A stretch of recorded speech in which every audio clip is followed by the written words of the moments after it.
There might have been an echo. I don't know, but we should be okay. All right. We're here.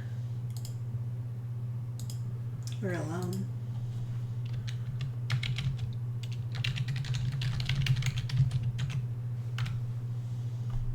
Oh, Q&A part toe is live instead of part 2. Okay. What is up, ladies and jelly spoons? How's it going? We good? Can you hear Lily and myself? Actually, should have been, can you hear Lily and me? No, Lily and myself.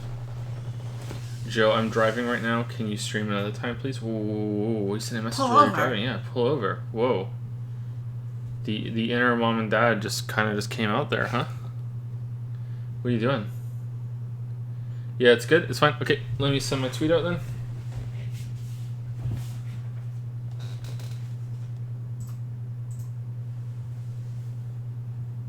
I didn't catch yesterday. Did Spider-Man really make you feel like Batman?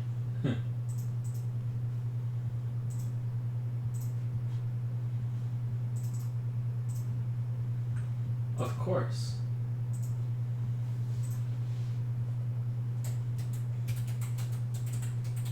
Joe, I'm playing games right now. Can you not talk during the cutscenes?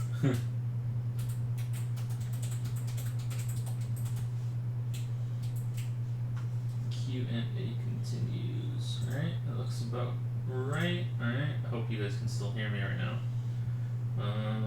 Okay. Alright, I refreshed it for you, so you should be good to go. Okay, there we go. Alright. Yeah, Spider-Man really did make me feel like Batman. Yeah.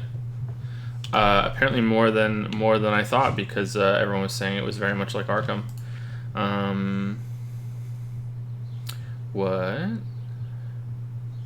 Someone dropped you off at the clinic last night. You passed out from exhaustion. You got to take better care of yourself and go to bed at a reasonable hour. I've billed you 232G to cover your medical expenses.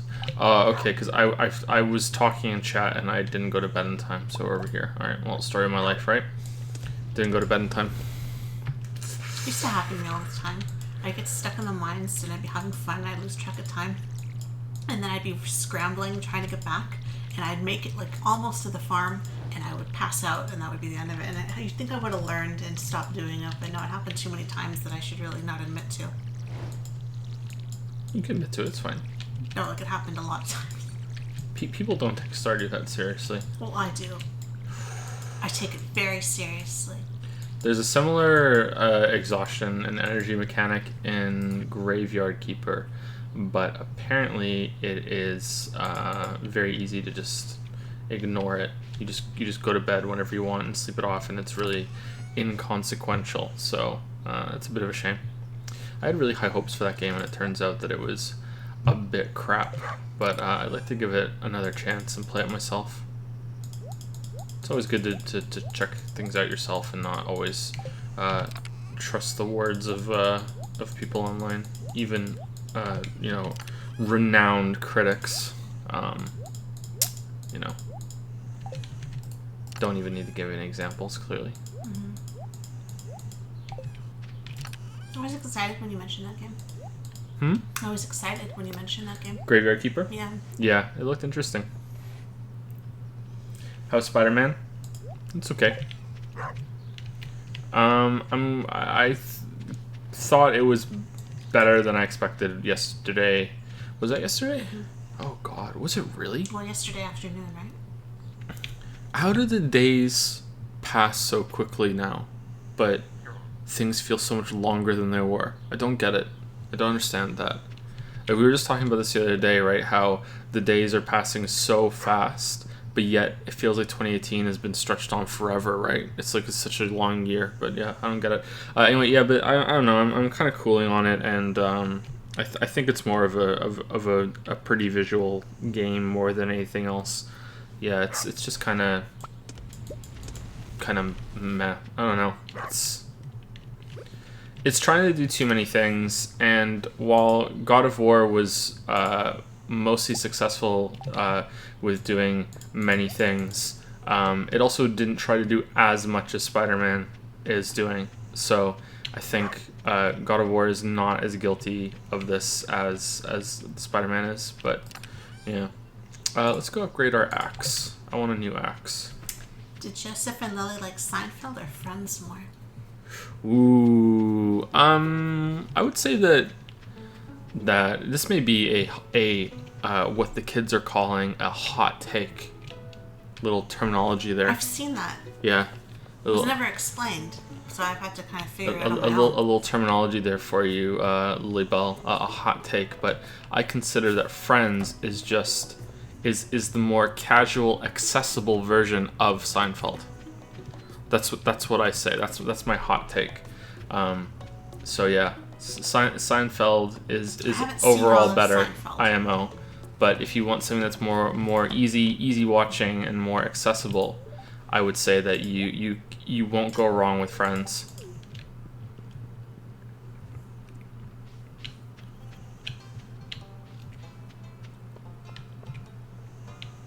Also, if a this is again what the kids are saying, if a hot take is so hot that it's bad, it's not only fake, it's fake and gay. Fake and gay, and if it's really bad, you put shit at the end too. Really? Fake and gay shit. Yeah. That's what the kids are saying nowadays. Yeah. I'd like to watch all of Seinfeld actually.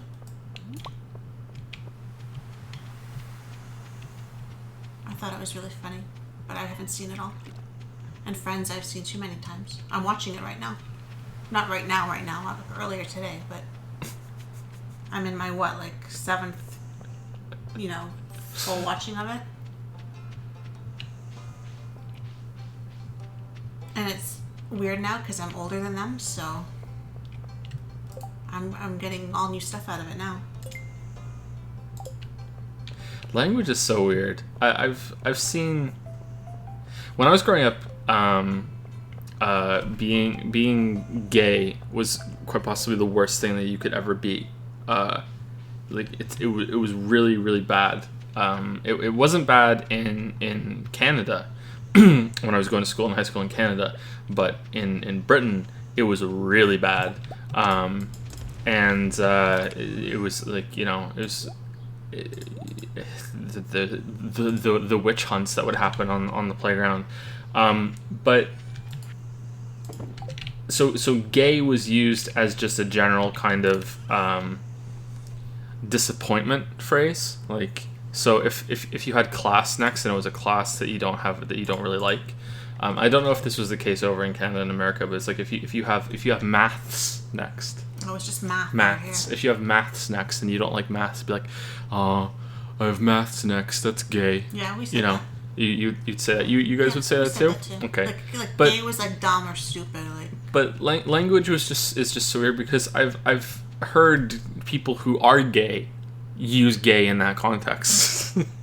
You'd say it to someone else too, though. If you were being kind of stupid, it would be, well, stop being so gay, Joe. It was the same thing. It wasn't an awful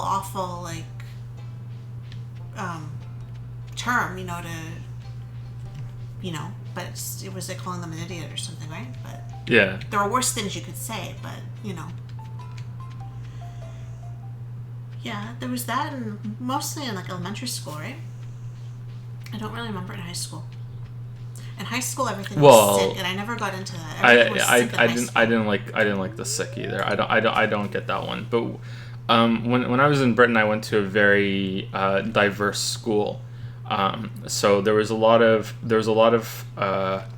homophobia, but there wasn't really that much racism at all toward any group really, which is kind of amazing looking back. But in high school in Canada, there was no homophobia at all really. But of course, the high school that we went to, sorry to lay down a stereotype on some people, but it was a music theater specialization high school, right? I went to a performing arts school. Yeah, one of the top ones actually in Toronto. Even though I never took one of those classes ever, I know you did, but I never took one of those classes ever because it still was a functioning high school outside of that. But yeah. I'll never forget. I think it was the Rocky Horror Picture Show. You know how that has like a whole cult following Yeah, thing yeah, yeah. behind it. I've never seen it. And somebody, I saw it years ago. Somebody, he had to dress up as one of the characters in it, and he put on a wig and this little mini dress. And I swear this guy had like the best legs in the whole school.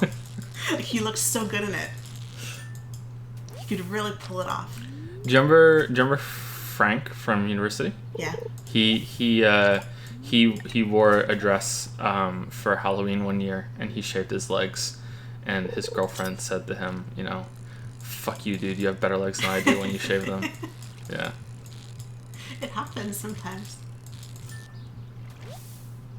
I met him years later, and he had we worked together very briefly at a funeral home, and I just kept thinking the whole time we're working together that you're the guy who wore the dress. And now look at you now, you're in such a super serious kind of role.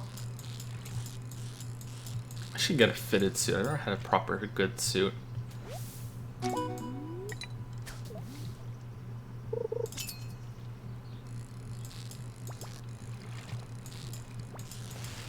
So how's everybody doing tonight? We want to say thank you to Brosif Manderson for the sub and 1,000 bits that happened while the stream was down. It's a good thing that we saw it because for whatever reason it's not showing up on Streamlabs. I don't know if that means something went wrong with it, or maybe Brosif Manderson realized that he had accidentally done it while the stream was down and he somehow reversed it to do it later somehow. I don't know. If that's the case, we'll say thank you twice, but thank you, Brosif Manderson, just in case it did go through. I don't know why it's not showing up on Streamlabs. That annoys me that things don't show up on Streamlabs. But yeah, thank you very much. Streamlabs does not show stuff that happens offline, right? No, it usually does. There's a long list of stuff that happens when it's offline. Yeah, it usually does. So I don't know why not. But then again, it's like it's a flawed premise, right? Because how would I know? It seems that way because the list is clearly showing some stuff that's happening when the stream's offline, but in this case, it seems like it's not showing everything. I keep looking at chat, by the way. That's why I'm missing the phishing prompt as much as I am. Sorry. I know some people are probably getting frustrated. I should probably go give this largemouth bass to whoever it is that wanted it, right? Who was that wanted it? Linus. Who is Linus? The kids are good tonight. They're is that sleeping. the homeless guy? Hopefully they'll stay sleeping. Yeah, the kids. Finn seems to be getting out of his rough patch right now, which is really good. If I did a critique of anything, what would I critique? Probably books. Not video games, for sure. That's your thing, but I don't think I know enough about movies to be fair. So probably books, but that might not be the most interesting videos because I would have nothing to show. So I would just have to talk into a webcam, I guess, and hold up the book and be like, Exhibit A, you know, this is this is the book.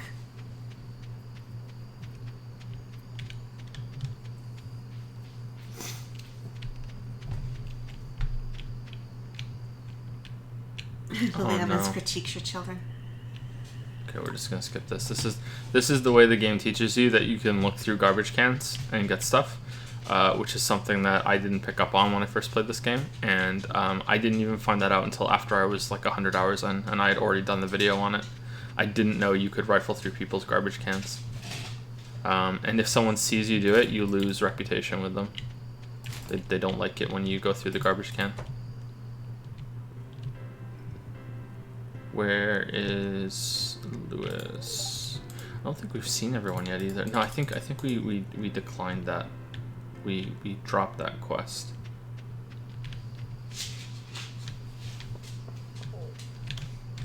Yeah, see, we just got some JoJo Cola from that. Ah, a weeaboo. So you helped us with our slime problem. Thank you. You're welcome. Oh my god. Stop talking. Alright, cool. Thank you for the money. Thank you. Thank you. Thank you.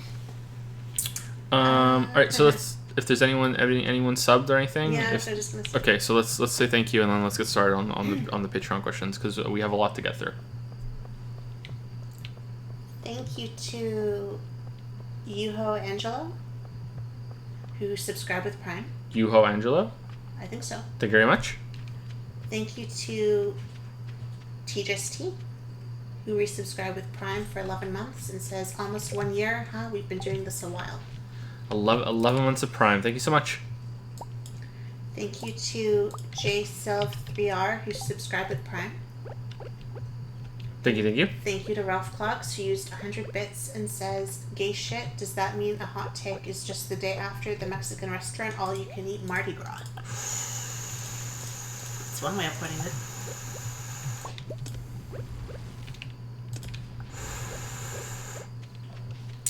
Burns going in. Kind of like that Bridesmaids movie? Yeah, Burns going in, Burns coming out. Is that what you're saying? Yeah. How do you switch action bars quickly? How do you do that? How do you switch action bars? Isn't there like a key? Is it in options?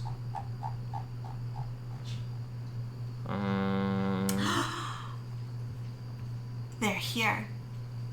Notice me, Lily. Who's here? Lily Evans' best girl is here.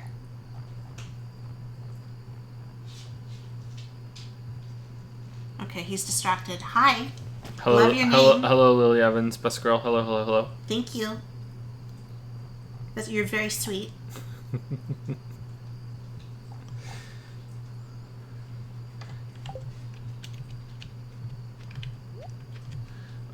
When you play with a controller, you can hit the bumpers, and it will change the action bar. Oh, Angela, sorry. We have a different setup here tonight. I have 2 laptops going because I couldn't log in on mine properly, so I blame that. But yeah, sorry. Angela. I said, enjoy the well-deserved money. Love your content.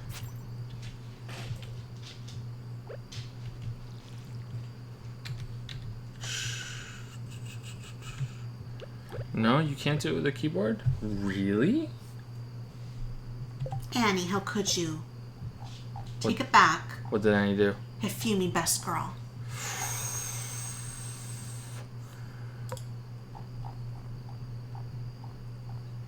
I gotta sleep, but happy you guys are back streaming and that Finn is allowing you to sleep, says the Leviathan. Have a good night. Thank you very much. Have a good night. Thank you for stopping by. Sleep well.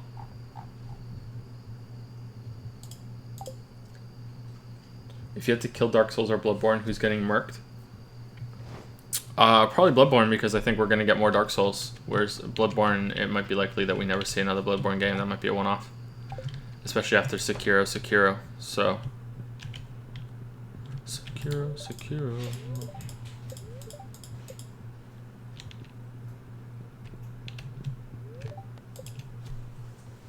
Oh, damn. Thank you, Aquex. Yeah, thank you. Good evening, everyone. 1,400 bits. Thank you so much. Thank you, Aquex. Hope you're having a good night. We're just about to get started with the Patreon questions. Rip Bloodborne 2. I don't think there's gonna be a Bloodborne 2. I don't know. Maybe. I hope so. I hope so too. Was anyone else caught off guard when Sekiro got its release date and showed up on Steam?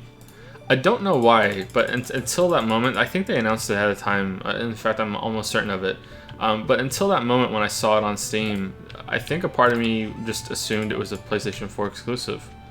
And then it showed up on Steam and I was like, oh, cool, great, you know? Like, awesome.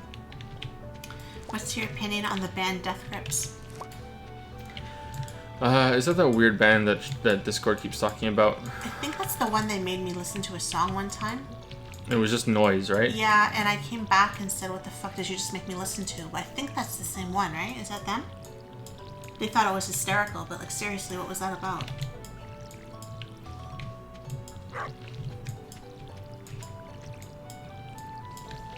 I think I listened to a song by theirs and it made me feel really old. So I didn't listen to it anymore. Why put yourself through that? Yeah, yeah. Why subject yourself to that? Yeah, it made me feel really old. They love them. I don't. That's all you guys. Thank you to XPlayX, maybe, who subscribed with Prime. Thank you very much. Thank you very much. Sorry about your name. I'm laughing at the maybe. Thank you very much. Welcome to Prime Time.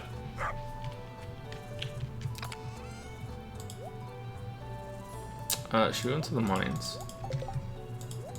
Let's go into the mines. Don't expect any like actually efficient play at all. It's just here as background noise. I should probably be prioritizing the community center so we can get the greenhouse before the year's out instead of having to wait for next spring. But yeah, who cares? Like we're here. To use Joe's friend's analogy, Death Grips is the Seinfeld of music. Ooh. Is it the Dark Souls of hip hop? It's rock, isn't it? It sounded like rock. Who knows? Maybe it doesn't know what it is. Who knows?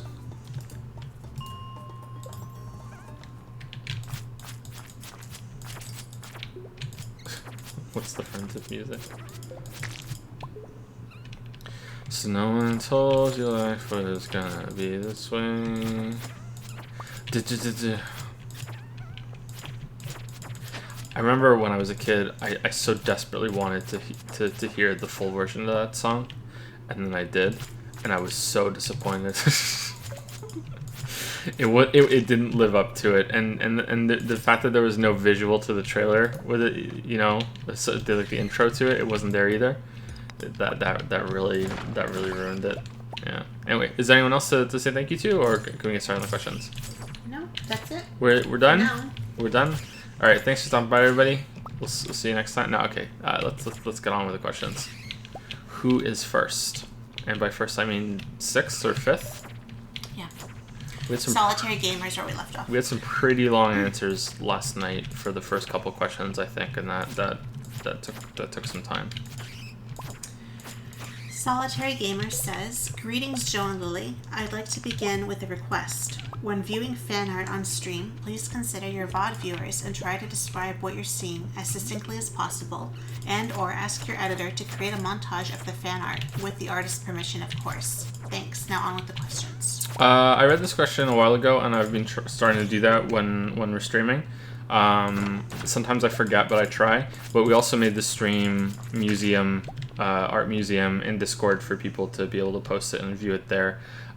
There is no editor that goes through the streams when they go up, so that's not going to be a thing that can happen, unfortunately.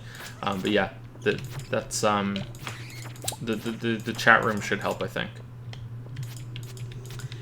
I noticed during your Persona 5 streams that key plot points and conversations were often drawn out much longer than was necessary, in my opinion, with too much repetition. Similarly, some of the Danganronpa stuff is so obvious, and yet the game goes to great lengths explaining it. Plus, there are the often pointless flashbacks in both games. You could argue that this kind of thing insults your intelligence, but I don't think you would. What, if anything, would you argue instead? Please discuss. No, it insults your intelligence. No. Okay, so all right, so here's where I think this is coming from for games.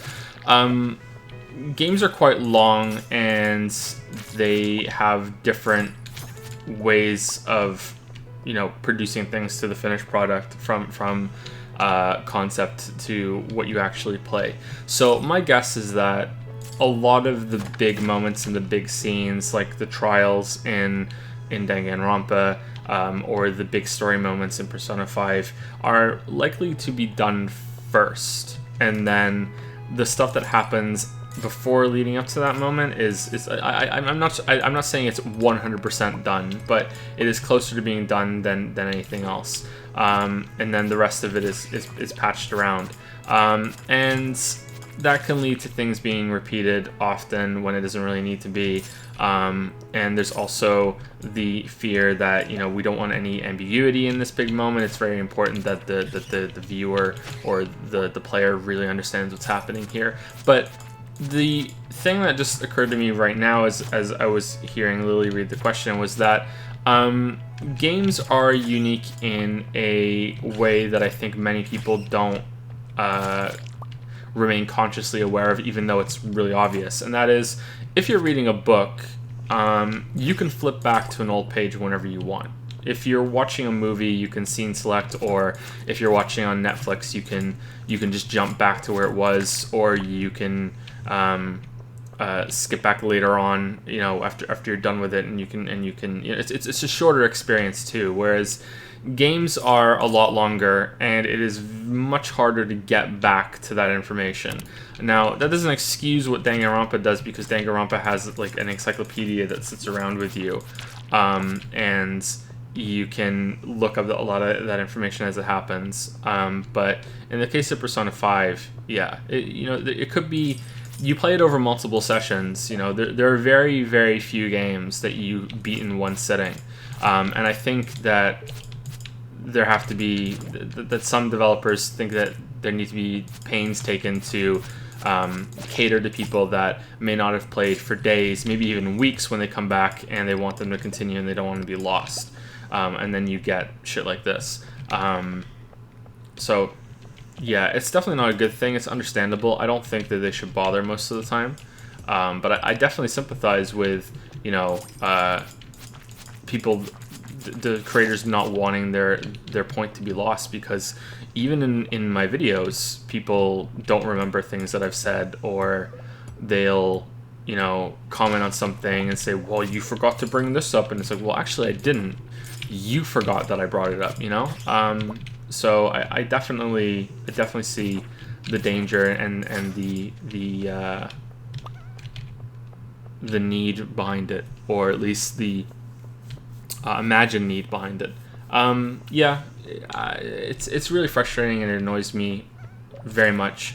But I think you are correct. I don't think I would say it insults your intelligence. I think it just insults your time. It's, why are we wasting time with this? The one time that I think it really veered close to insulting intelligence, though, and it also ruined like the impact of that moment, and realizing it was the one that became the meme, the useless moment, because I picked up on it immediately on stream, and it's like, oh yeah, wow, okay, yeah, cool, they're linking that back, it's there, and then nope, we're really nailing this home. Here's the hammer, We're hammering this nail in, sharp end sticking out, This is how much we're hammering this down. The head is going in first.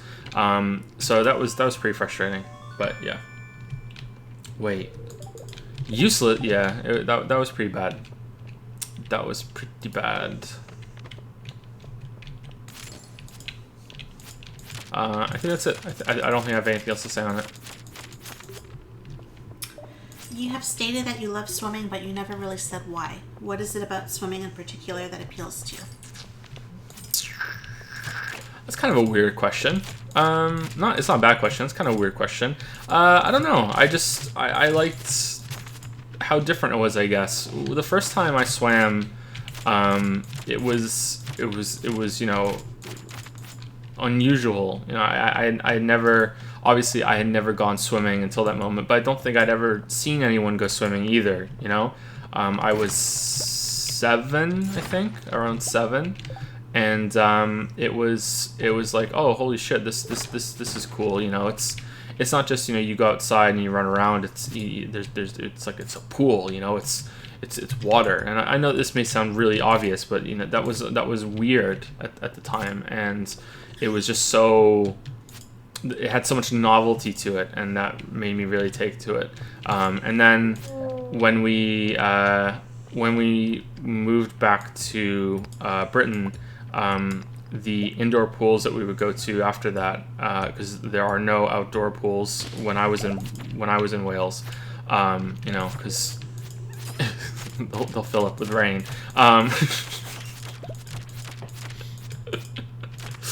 It's kind of like a little park, there are big slides, You know, there's a lot of people there. It was just really fun. I don't know if there's any deeper reasons there or anything that I can talk about.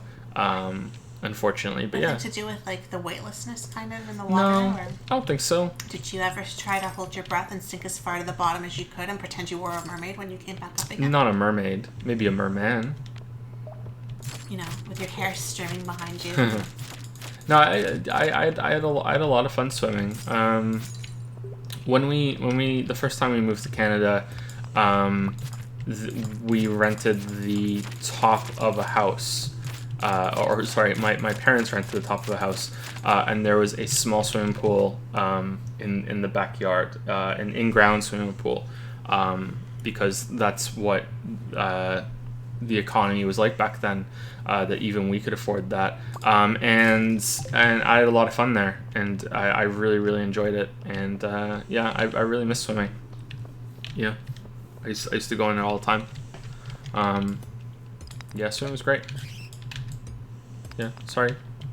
Do you like swimming too, Lily? Is there anything you want to say? That's what I'm saying. I liked the weightless feeling, and the water was usually very warm, and I try to hold my breath and try to sit on the bottom of the pool, and then I liked the coming up part, you know, when you kind of burst out of the water. We were afraid there was like a shark in the pool with you? No, but there were dead bugs if it was an outdoor pool, and I didn't like that. Yeah. I haven't been swimming in like 10 years, maybe longer. No, probably 10 years, right? I watched a video recently, and it mostly proved, at least it seemed like it proved. Obviously, you can't smell it, so you know you have to take their word for it. But it proved that that really distinct chlorine smell that you smell around pools is not really chlorine. It's what happens when chlorine is mixed with urine. And every single pool that you've ever smelled like that was because someone peed in the pool, and it just proves that pretty much every single pool has at least some amount of pee in it. But then again, it's not specifically urine; it's urea, and you sweat that. Everyone does. So it could also just be sweat that is on you. And is that why you're supposed to shower off before you go in? Yeah, I think so. Yeah, so that's why. But yeah, that distinct smell. Yeah, the guy that did the video, I can't remember who it was, but he's a big YouTube guy. But the guy who did the video was you know, he went to a lab and spoke to some researcher there, or some technician there, and you know, and they had chlorine, and you know, and they did the test. They smelled it before. Some pee was put in it, and you know, he was like, there's no way that this is real. And then he smelled it beforehand. He was like, oh wow, it doesn't smell anything like what I'm used to. And then they added the pee, and they came back, and it was like, oh yeah, okay, yeah, that's what it is. So yeah, I don't see how so many people could be peeing in pools, but apparently a lot of people do it. I still like swimming, and I used to like pretending to be a mermaid, and I don't know how I'll do that now. You know, if I would still try to sit on the bottom of the pool, but I did enjoy it when I was younger. I want to take the kids swimming. Yeah, I think they would love it. They would love it. I remember one of the first memes that I saw was the Joker from the Dark Knight meme, where it's, you know, it's the top panel, which is you do this and no one bats an eye. You do this and everyone loses their mind. That's what it was, and the meme was my 9-year-old nephew just said this to me. Pee while you're in the pool and no one bats an eye. Get out and pee into the pool and everybody loses their mind.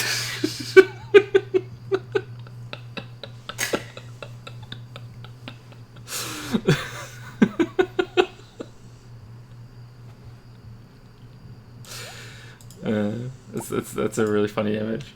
Yeah. Anyway, that's all I can say about swimming. I miss swimming. We should take them. We're supposed to take them when they're young. In the pee filled. Yeah. Well, if we take Leo, if it doesn't smell like the pee chlorine when we get there, it will after we leave.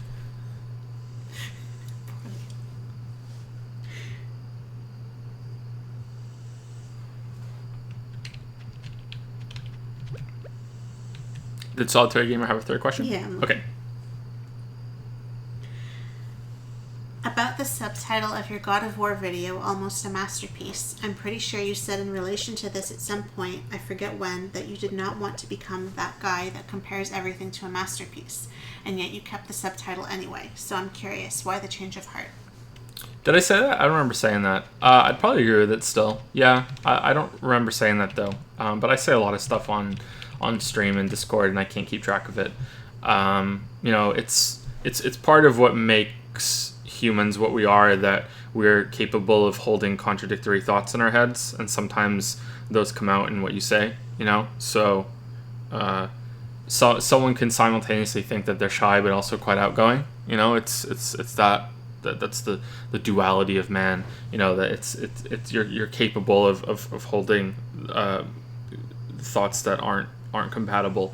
That's why I don't really like it when you see people that, you know, especially on Twitter, where they quote something that someone said, and then they go back 7 years and they found a tweet that just goes completely against that, and it's like, oh my god, you fucking hypocrite. It's like, well, first of all, it's been 7 years, maybe they just changed their mind, but at the same time, what makes us special is that we're capable of holding contradictory thoughts. Anyway, the title of that is born from, I don't really like just having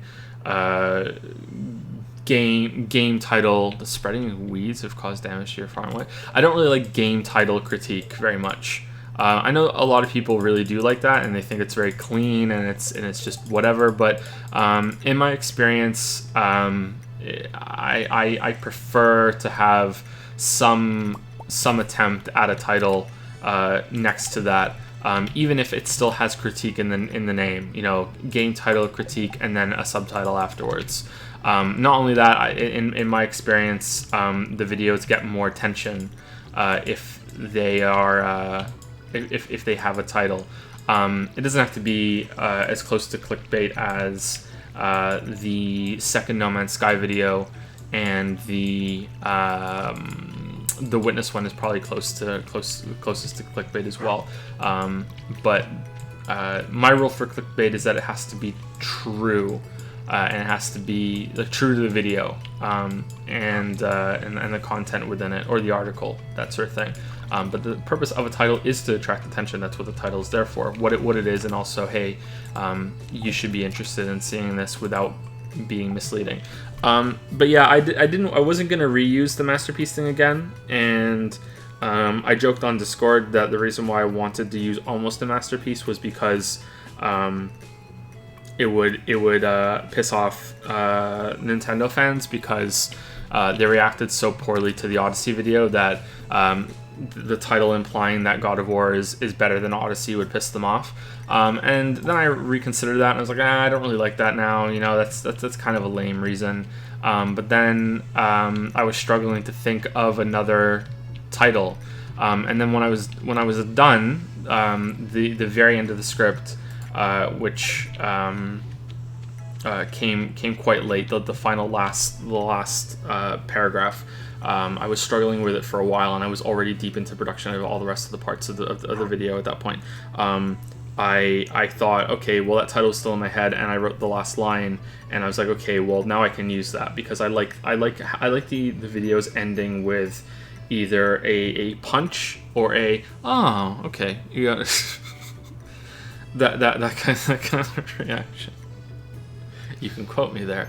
Oh, okay, you know, that kind of ending. And you know, I don't want it to just stop. And yeah, and I thought that was a good way of tying it back. And so far, the response to the title has been mostly good. There's been no one that's been no Nintendo fans that have been salty. So my master plan didn't go anywhere. So that's probably for the best. And yeah. It's a good title. I don't think I'm ever gonna have masterpiece in another title of a video. I don't know. Some people are quite obnoxious about the title on Discord though. They're like, you know, don't do it. You know, just, I don't know. People take this shit way too seriously. I think it's okay. It is what it is. Yeah. But I don't think we're gonna do another one again. Yeah. The Witcher. A masterpiece. Not since Super Mario Bros. 2 has a game been so good. Okay, we should probably wait for the next season before we get a bunch of seeds, and we should plant some stuff. I wish that we had some better sprinklers, because crafting the low tier sprinklers is pretty bad.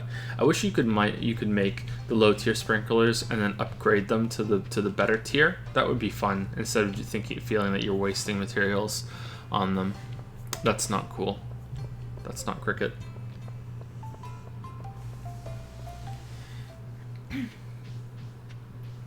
Finally, I invented a joke that you might like. Lily says, Finn, stop playing with House Flipper. Finn, but Mom, I love her. She's well-trained and everything. Lily to Joe, why do we even have House Flipper anyway? Joe, I told you already. I asked our son, do you want a dolphin? And he said yes. He misinterpreted what I'd said and badgered me for months. So I installed the giant pool in the backyard and bought the damn thing and, well, you know the rest. Do you want a dolphin?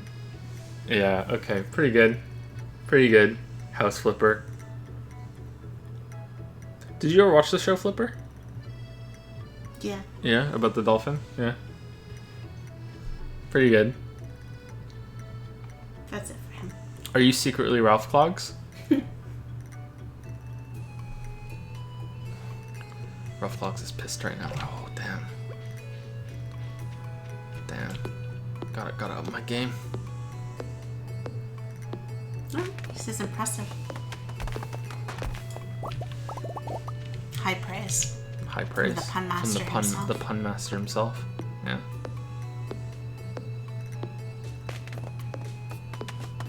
Let's keep going with Patreon. Next one is Inspector... Geschickt. Yes. There we go. We're learning. Danke. Danke. Bitte. Something that bugged me about Dark Souls 3 is that it had a similar input buffer like the first two games. Mm-hmm. Yep. The combat was much faster and twitch heavy. So a dodge that would have been a good idea 1 second ago is suicide now, and you can't change your mind. Did you have any feelings to the input buffer, or did you not notice it at the time? Sorry. I'm not really sure if the input buffer is a good idea overall. I don't know. I'm not really convinced of that. Yeah.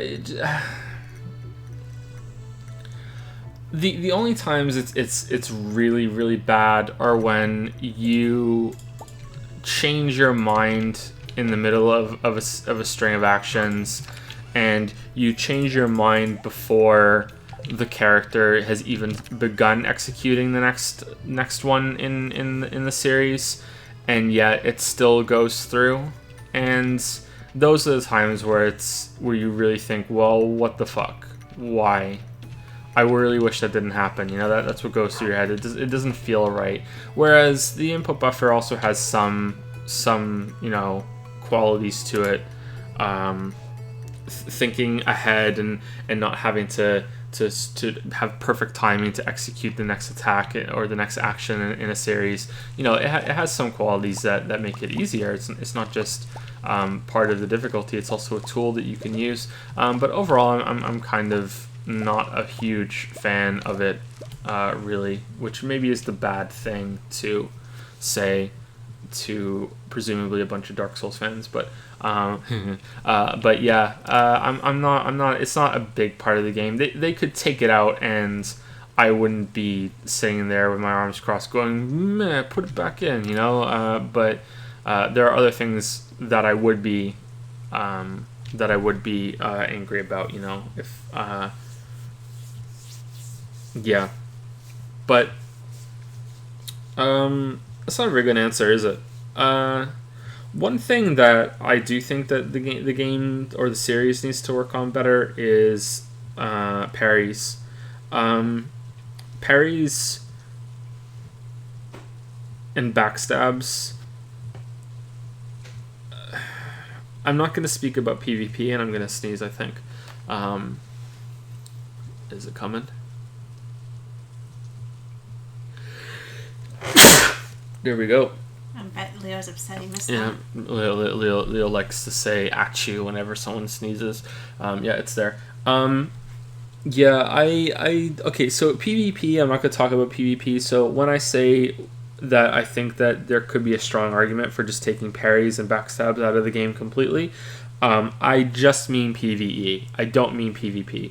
And the reason why I say that for PvE is that first of all, it's been buggy in all of 3 of the Dark Souls games. They've never been able to get it right.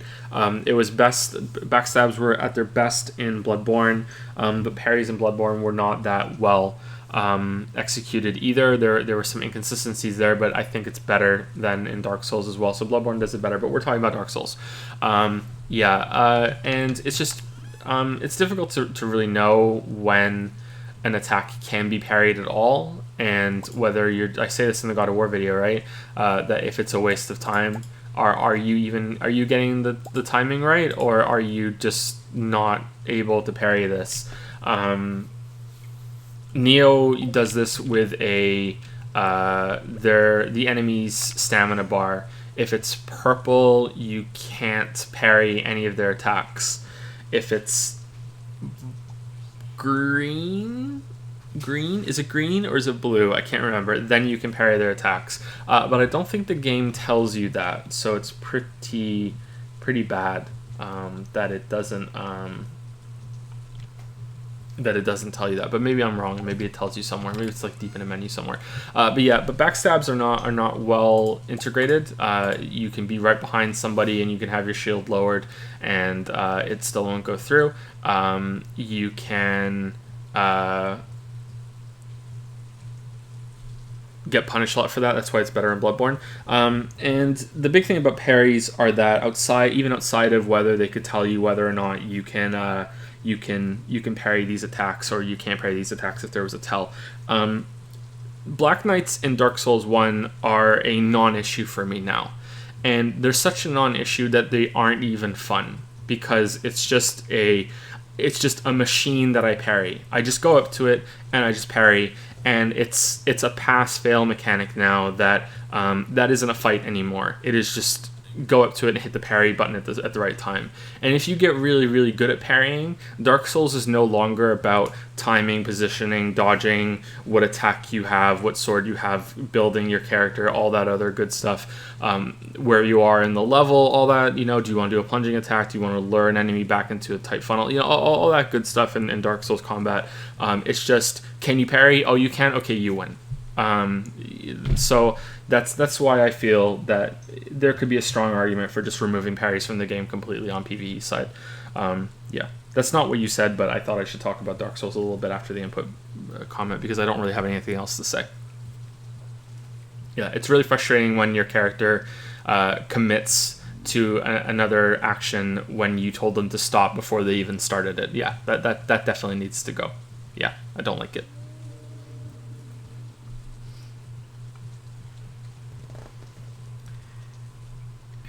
Hollow Knight got its last content update, which is a boss rush mode.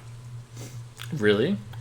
Spoilers. I liked Hollow Knight for its mixture of exploration, combat, and rewards for both, but this last update is just tougher bosses, which feels like hard mode filler. In my opinion, adding extra content to a finished game can sometimes upset the balance and even diminish the whole product, like how the DS port of Chrono Trigger had truly awful side content you should skip, or the EE version of Enhanced Edition. Okay. Of Baldur's Gate felt fanfiction-y. I haven't played that. I don't know how bad that is. Is that the end of the question? No. Okay, continue. What's your opinion of developers making a finished game longer after the fact? I don't think it's that. Okay.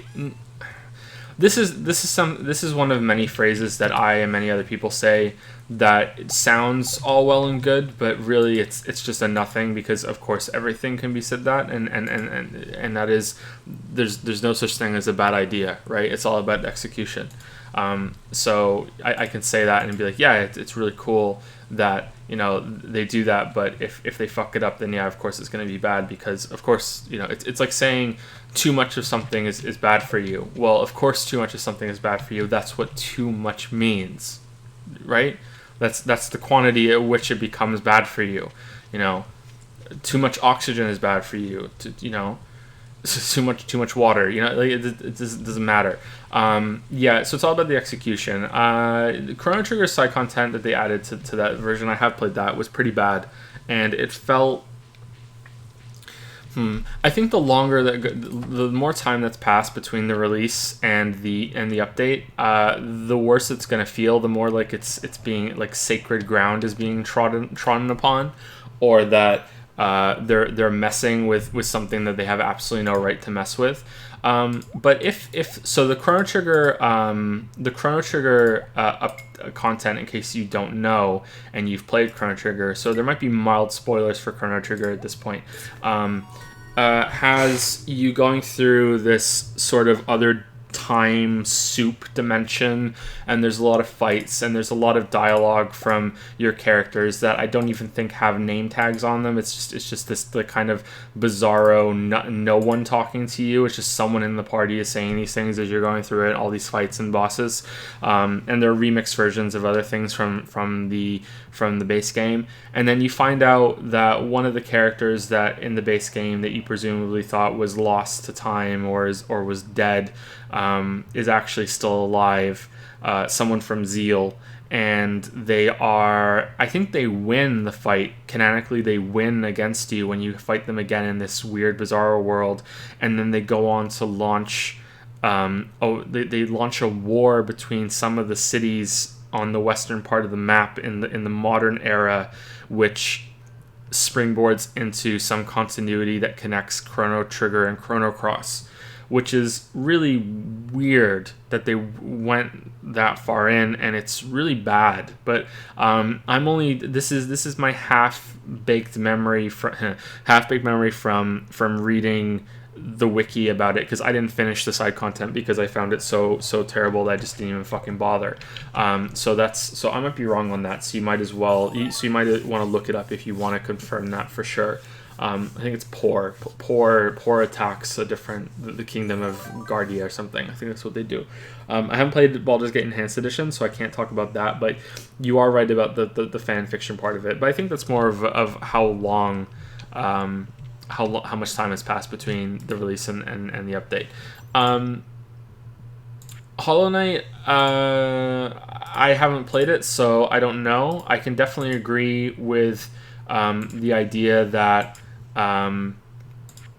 that an update can cause problems and make something worse. It's not always going to be better, and I can be sympathetic to that, but I would have to play it to know for sure.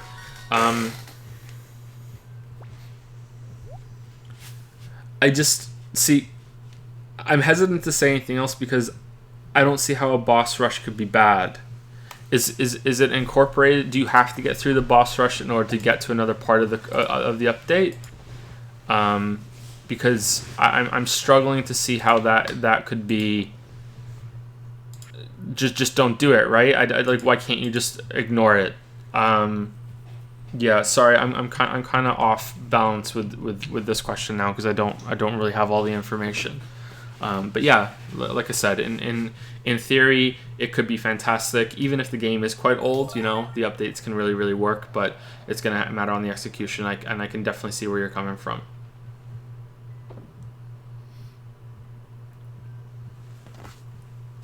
Is that all that's in the DLC? Is just the boss rush? That's a bit disappointing.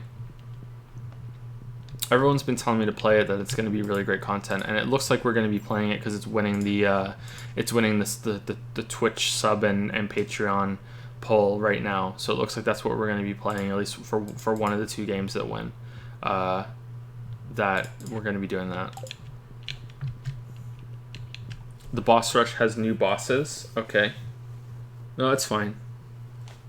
And it unlocks a different ending. Well,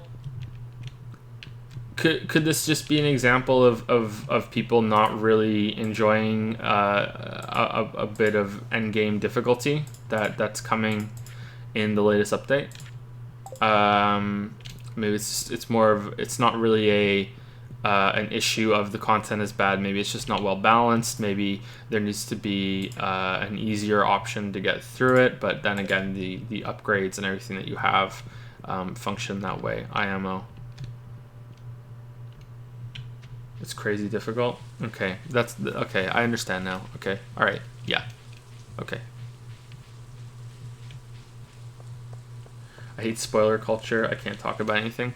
Yeah, I don't like it much either. But I'm one of those people that really prefers to go into something without any preconceptions. So I am someone that supports spoiler culture, even though I do agree that it can be frustrating. So sorry, but yeah. Let's sell all this shit. We don't want to sell this because we're going to use it for a thing later. I know I can make these spring seeds out of all these things, but I'm not really into that. It takes up too much farm space, and you have to spend so much time fucking watering them. It's really annoying. Yeah. Okay. I don't think there's anything else I can say.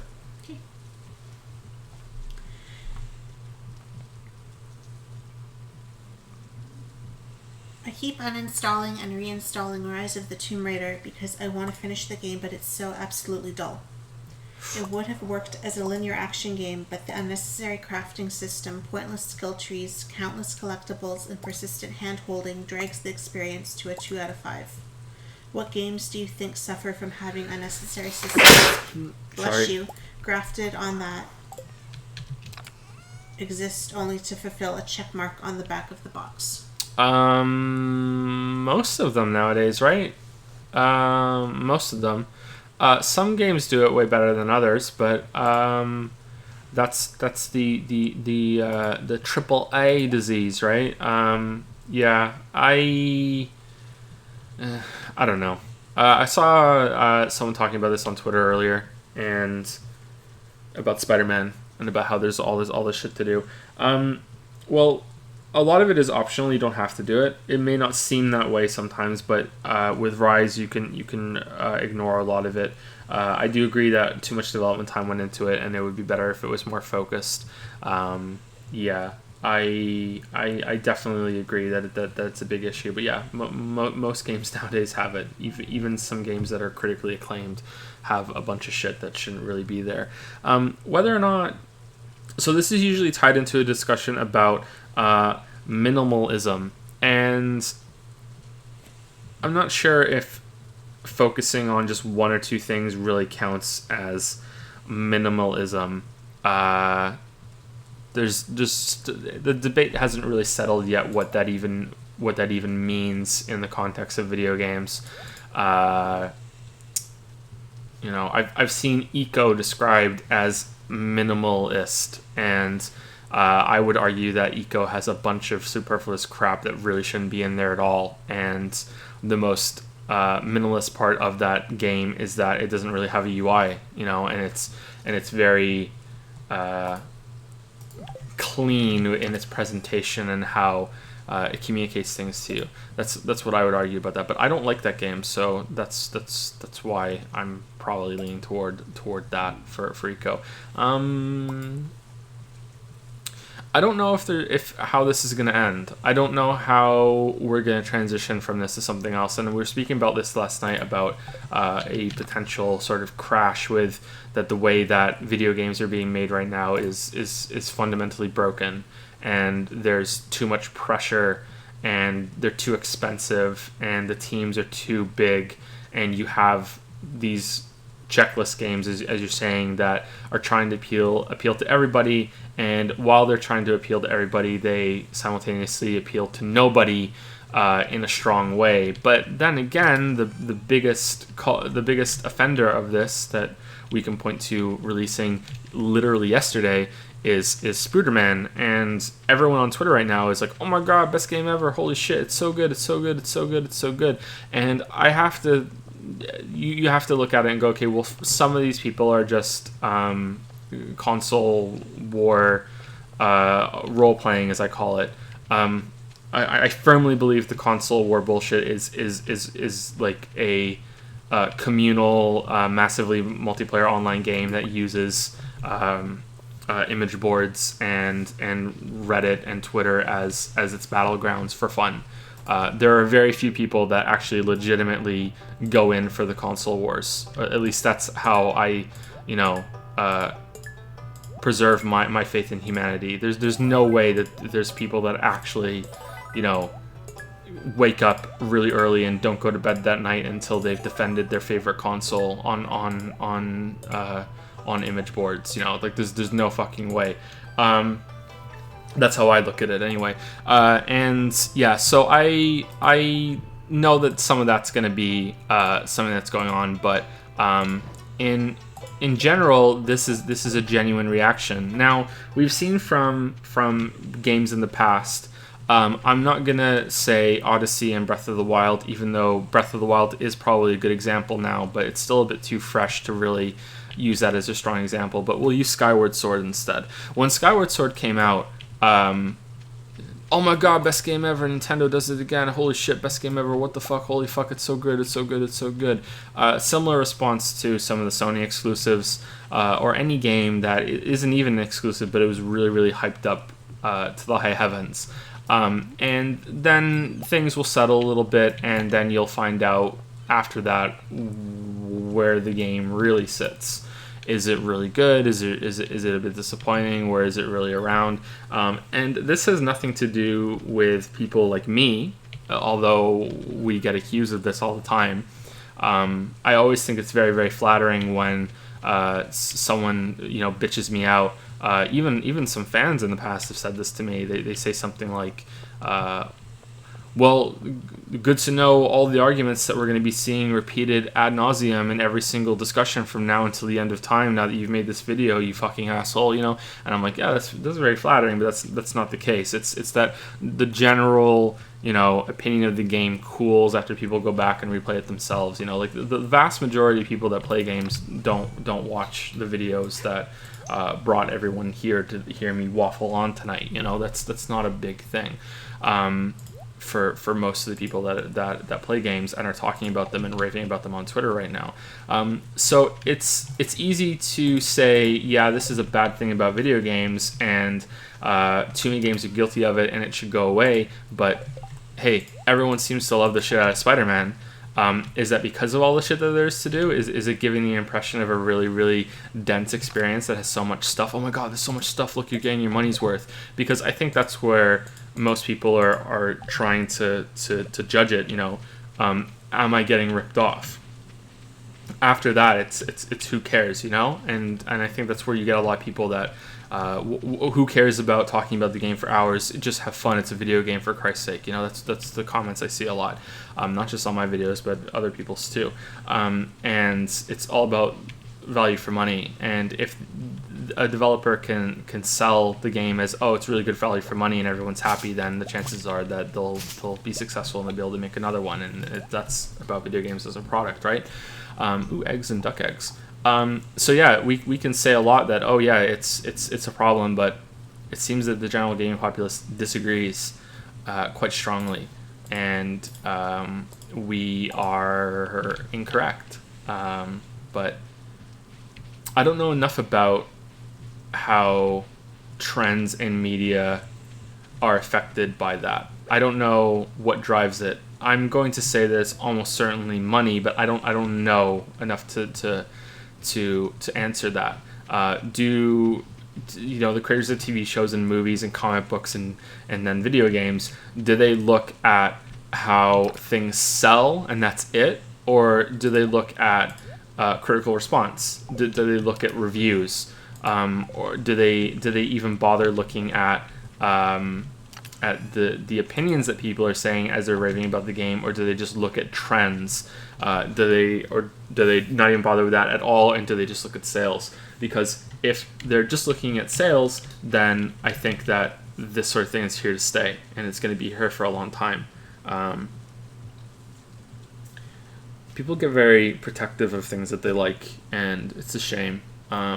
I'm seeing quite a few people that were raving about Spider-Man after their first few hours with it are now on Twitter saying, "Oh, well, you know, the fatigue setting in, the combat isn't as good as I thought it was going to be. I wish that the swinging was a little bit better. You know, there's nothing really interesting about it. It's just hold down R2 and just move around, and there's too much shit around to do in the city." And these are people that usually get many thousands of likes on their tweets, and because they're being negative about the game now, they are getting nowhere near their usual amount of tweets, which is kind of weird because a lot of people seem to think that there's money to be found in being a contrarian, and that's not the case at all, I think. If you really want to work a crowd, you pander to what the common opinion is at the moment. You can really see some people, especially some people I follow on Twitter, are very successful at pandering to whatever is the latest hottest thing. You know, with some really easy tweets and some easy opinions to go along with. You know, and there's an art form to doing that stuff, and it's really interesting to see that done, and it's very impressive. Yeah. Same goes for the opposite. If something is being slammed on, it's better to go against it, and you'll get a lot of support and rallying behind that too. Yeah.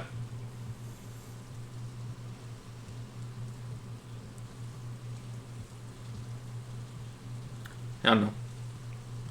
It's sad that the money's going to dictate it if that's the case. That it's going to be around for even longer.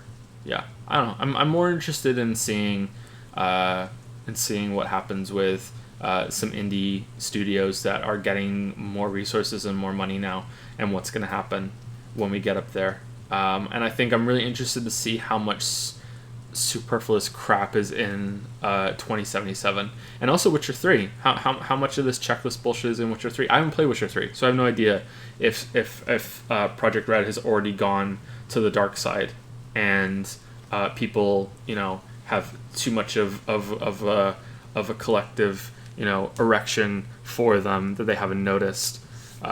So we'll see. I think I'm done waffling on this answer. Sorry. That's it for them. That's it. Okay. Thank you very much. Hopefully that was a good answers. Are there any questions from chat? Thank you to Moana, who resubscribed with who resubscribed for 10 months. Thank you very much. Thank you. 10 months, long time. Mm-hmm. Have I played Witcher 1 or 2? Yes, I have. Yeah, I haven't played Witcher 3 though. Outside of your passion, do you think you have something special to bring to the gaming community? I appreciate your content quite a bit, but do you think you see video games in a way that's special, different than others? Asking again because you're curious. I don't think so. I don't think any of my perspectives are unique or more valuable than anyone else's, really. I think that there's more value in how I present my opinions because I am lucky enough that I have the resources and the support to do that in a way that explains them instead of just letting loose with I like this, I don't like this, I like this, I don't like this, and there's no justification for it whatsoever. You know, that's all well and good, and you can get a good, you take the pulse of what most people think by just reading a shit ton of those. Okay, most people seem to like this game, most people don't like this game, but those are just opinions that don't really go anywhere. It's arguments that are more interesting, and you'll be able to pull things apart. So that's where I think that the videos that I make have value, is that it's not just opinions, there are arguments supporting it, and even if you disagree with absolutely everything that I say, you can still get a lot of value out of what I do, because you can see where I'm coming from, and you can learn about a different perspective, or you might learn a little bit about the game, especially if you haven't played it, because obviously it's going to be all new to you, and you're going to get something out of that the way it's explained, and you'll be able to see, okay, well, for the reasons that Joe likes this are the reasons that I don't like it, or the reasons that Joe doesn't like this are the reasons that I do like it, and you can get a lot of value out of that. That's what I think. But when it comes to how I see things and those opinions, no, I don't think there's anything special about them, no. What resources are you referring to? Patreon, and that it can be my job. That's what I mean. I don't have to work another job, and I can commit a lot of time to making 3-hour videos on God of War, and so many hours on Witcher, and that I can play so many games, and I can do that. Those kind of resources. That's what I mean.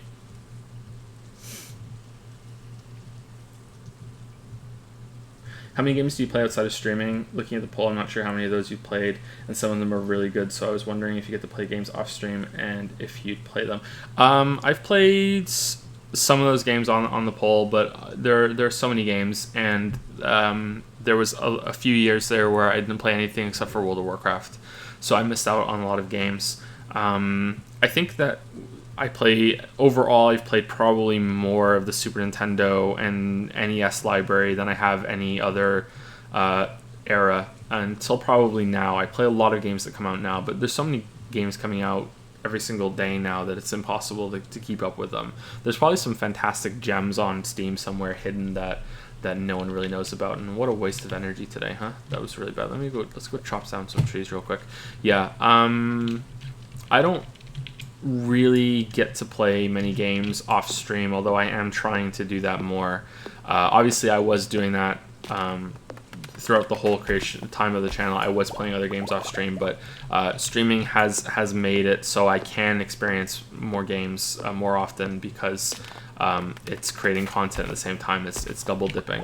But there have been times where I think I'm going to make a video on a game, and I play it all the way through, and I realize, oh, well, shit, I don't have anything to say about it. So it hasn't gone anywhere, but I still played it all the way through off stream. I don't know. I've played a lot of games. I should make a list one day of every single game that I've played, and see where the number actually is. But yeah, easily hundreds. I played hundreds of games. Weird question. Could something like a musical work as a video game with characters breaking into song and such? Just a weird thought I can't get out of my head. Yeah, I think that would be great. I think I've never really gone and seen a musical, but whenever there's a song in a movie or a TV show, I usually really like it a lot. Of course, again, it's going to depend on the execution, blah blah blah blah. But the Buffy episode that has music, I really liked that, and the songs were really good. Anything along those lines of music, I'm very musical. I might surprise some people, but I sing a lot and I hum a lot, and although I don't have a lot of time to listen to a lot of music lately, I do enjoy music quite a bit. And yeah, I think it could work. I don't know how it would work. I don't know if the singing would be used in combat somehow, or there would be attacks that you're going through, like in Parappa the Rappa. They're like set pieces and QTEs. It's a rhythm game with the songs. That's definitely a musical. But could you make something where there's a dynamic soundtrack and your character can make sounds and sing along with it as it's going on? That could be kind of cool. I don't know. Kick a punch, it's all in the mind. Exactly. Yeah, I think it could work. Have you read Name of the Wind? No, I haven't. I'm waiting for him to be done before I start that series. That's Rothfuss, right? Yeah, I'm not touching that until he's done with it. Not at all. I think we're going to be talking about this later on too, because someone asked a question similar to that in the Q&A. Yeah. I don't like things not being done. I'm a complete hypocrite too, as we will talk about this later, but my circumstances are a bit different than most.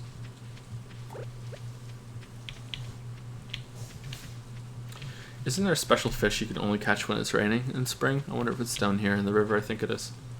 Let's go to the next Patreon question.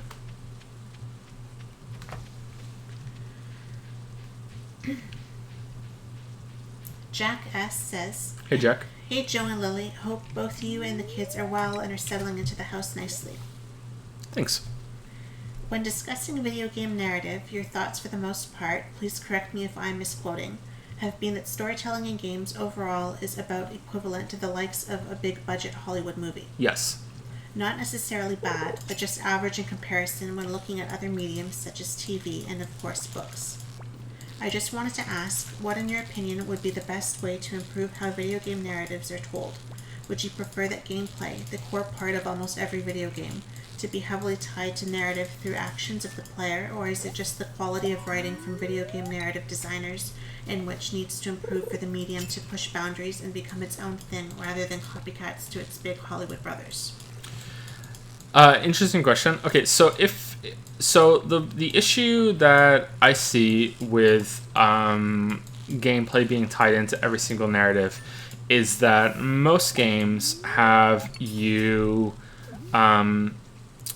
the framework found in Mega Man X is what many games, I would argue most games nowadays, use in terms of what the narrative is in terms of gameplay, and that is you're getting stronger. Your character is getting stronger. Your character is getting better. You are getting better along with them, but it's also that you are unlocking things. You're getting new upgrades. You're sometimes just straight up leveling up and literally getting stronger, as we saw in Spider-Man.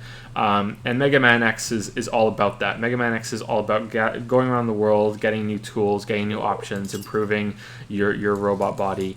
And the narrative in that works quite well, as Igor Actor pointed out in Sequelitis, which is I'm sure everyone's watched that video, and that's a really good thing, and it's one of a few core narrative arcs, I think, or themes, if you want to go that way, that video games are really, really good at. This is why a lot of games have betrayals, because just like with getting stronger, is that it's a tangible thing that you feel through gameplay as you're mastering its systems, along with the character getting better in terms of story, but it's also along with them getting better as they're unlocking things. It's connected there. And betrayals are the same way. When you're playing Metal Gear Solid and it turns out that one of the characters that you've been talking to the whole time, spoilers, I won't tell you which one, but is not who they said they were, and Snake is like, oh, what? Oh, a betrayal, huh? And you are there with him. You're like, oh shit, I was listening. That's why betrayals work. That's why it happens so often in so many games that the voice that has been talking to you the whole time throughout the game, oh wow, turns out they're the bad guy, because betrayals work in the same way as growing stronger. It's so easy to make it connected with gameplay and story. Another one is that is really untapped so far, I think, is fear. That if you are capable of making something look very scary and very tense, and the character is feeling scared, and you are at the same time, then that is a really cool thing that the game is doing. It's kind of weird that a lot of games that try to be horror games have a protagonist that is big macho man or barely reacts to what's going on, and it's usually that you're more scared than they are. But yeah, that's horror is a massive well of untapped potential as far as I'm concerned when it comes to video games. So what I'm getting at is that I worry that there aren't enough ways to properly connect gameplay and narrative together outside of these usual suspects. Because I don't know about you, but I'm already bored and tired and think it's trite that the voice that you've been speaking to throughout the whole game turns out to be the bad guy. That's happened so much that in any game now, whenever I get a radio buddy that's going to be talking to me the whole game, in the back of my head I'm always like, this guy might betray me at some point. This guy might be the bad guy. Like, Holy shit, you know what I mean? Like it's always in the back of my head now, and it's kind of like whatever. So that's my concern. But most genres now, most games are stuck into certain genres, and you don't get very many reciteers where the main meat of the game is haggling and selling shit in a shop. Whereas there are so many things that could be done with that framework. If I ever made a game like Stardew Valley, I would probably play around with that sort of system, and see if there's any gameplay and any narrative that you can tell through those systems instead. Like what potential is there. So maybe the issue isn't that games are stuck with only certain ways to connect narrative and gameplay. Maybe it's just that games are just so stuck in the same genres at the moment that it's very difficult to imagine there ever being a time when that isn't the case. So that might be it. But to answer the other side of your question, that is not the only thing that needs to improve. Writing overall needs to improve as well, because there are moments, again, sorry to pick on Spider-Man, it's just the freshest example and we just streamed it, but there were moments in Spider-Man where the writing was just fucking god awful. The dialogue that was being spoken was fine, maybe even above average, I'm not sure, but the guy walking in early on, on Peter was just like really, and then Mary Jane showing up in her thoughts and characterization as she's looking at everything around the museum, like really, like it's just so bad. It's fucking terrible. Really, really, really, really bad. Spider-Man running through a burning building that's collapsing, and as he's running through it, he's yelling people, "You have to evacuate!" And you're like, you think? Like, these people know. They didn't get out right now because they were trapped. It's not just because they're sitting there going, as Merrick did in his picture, "This is fine. This is fine. Oh, Spider-Man just said to leave. Oh shit, I better leave." Like it's those kind of things really need to be improved upon in terms of writing, and that's the kind of shit you would see in an action movie. Like I said in the God of War video, I can't think of another AAA game in recent memory. There might be moments in Uncharted 4 that I'm forgetting, and I'm not going to go back as far as The Last of Us, so maybe around then, but I'd have to go back and really, really look at them again to know for sure. But I can't think of another game in recent memory that it's that level of production value that had thought put into it of what would this character be thinking in this scene, what would they be perceiving like they were when Mimir does the dragon attack comment. Most games don't do that shit. They don't give a fuck. Like the writers are completely checked out. But that's the larger issue, which we'll end the answer on, is that this isn't a problem of writing skill. At least I don't think so. The writers that are into video games may very well be, movie bunnies that don't read books anymore. They just watch films and they just study films, and they don't really spend their time writing stories. They like to write scripts, and there's a lot of expertise that's lost when that happens. In my opinion, you want to look at different things, not just scripts and movies, especially when so many action movies that they're probably taking from are very poorly written. Is this shaking? I can't tell. It's kind of bugging out and moving. I don't think that's the case. It might be, but I don't think that's the case. I think it's just that writing is just given such a low priority when it comes to video games that that's why we get so many games that are poor. So you have someone like Cory Barlog, who was part of writing and directing, and because of that, he was able to have more of a say and give the game a lot more focus than it would have otherwise. Whereas in a game like Rise of the Tomb Raider and Tomb Raider 2013 that has a name attached to it like Rhianna Pratchett, and it's like, oh wow, it must be really well written, she must have done a really good job, And you find out later on that it's, well, she was only really there to write some of the background stuff of the characters and some of the audio logs and the dialogue, and the big things about the story and what's going on there were already decided by marketing and has nothing to do with writing, and people who have no writing experience whatsoever did any of this. That's the problem with games. So we need to solve that before we ever get to the point where we can really start talking about games linking gameplay and narrative together outside of focus-directed exceptional AAA games and indie games with very small teams that can have that focus and direction, I think. Yeah. That was a lot. I'm tired now. I need a cigarette. I don't smoke. That was just a sex joke. It's always good when you have to explain a joke, huh?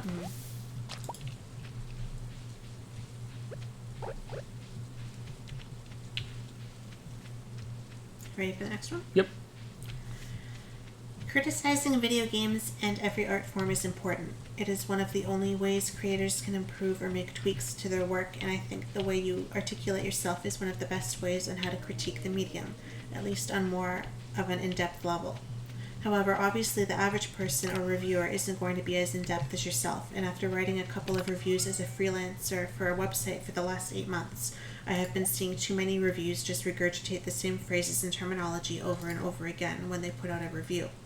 With my reviews, I tend to make it a lot more personal for the reader to help them engage with the review more, and use references to some of my favorite games to emphasize points of criticism or praise. My question is that, what do you think or how the average video game review should be structured? Okay, so I don't do video game reviews, which some people, I'm not saying you don't understand this, I'm just trying to lay the framework of the answer. I don't do video game reviews, so I don't consider my videos essays either. They're just opinions. They're just a collection of opinions. We talked about essays yesterday, and essays is not a term that has a firm meaning. So if people would like a bunch of opinions collected and presented in a video format to be called a video essay, but it doesn't have to have a central thesis and carry around the heavy weight of a lot of what essay means to a lot of people, then okay, I would be okay calling it an essay after that. But it drives me a little crazy when I see that happen. Like where's the central thesis? Where's your thesis statement? Where is it? Why isn't this video about one thing? Whoa, well, it's because it's not an essay like you think what an essay means. That's why. So reviews are different from what I do. I have done some reviews, and I probably will do a few more now and then. I said a while ago that I probably wasn't going to do reviews anymore, but sometimes videos come out as reviews and there's nothing else I can really talk about. So a review is something worth your time, and is it worth your money?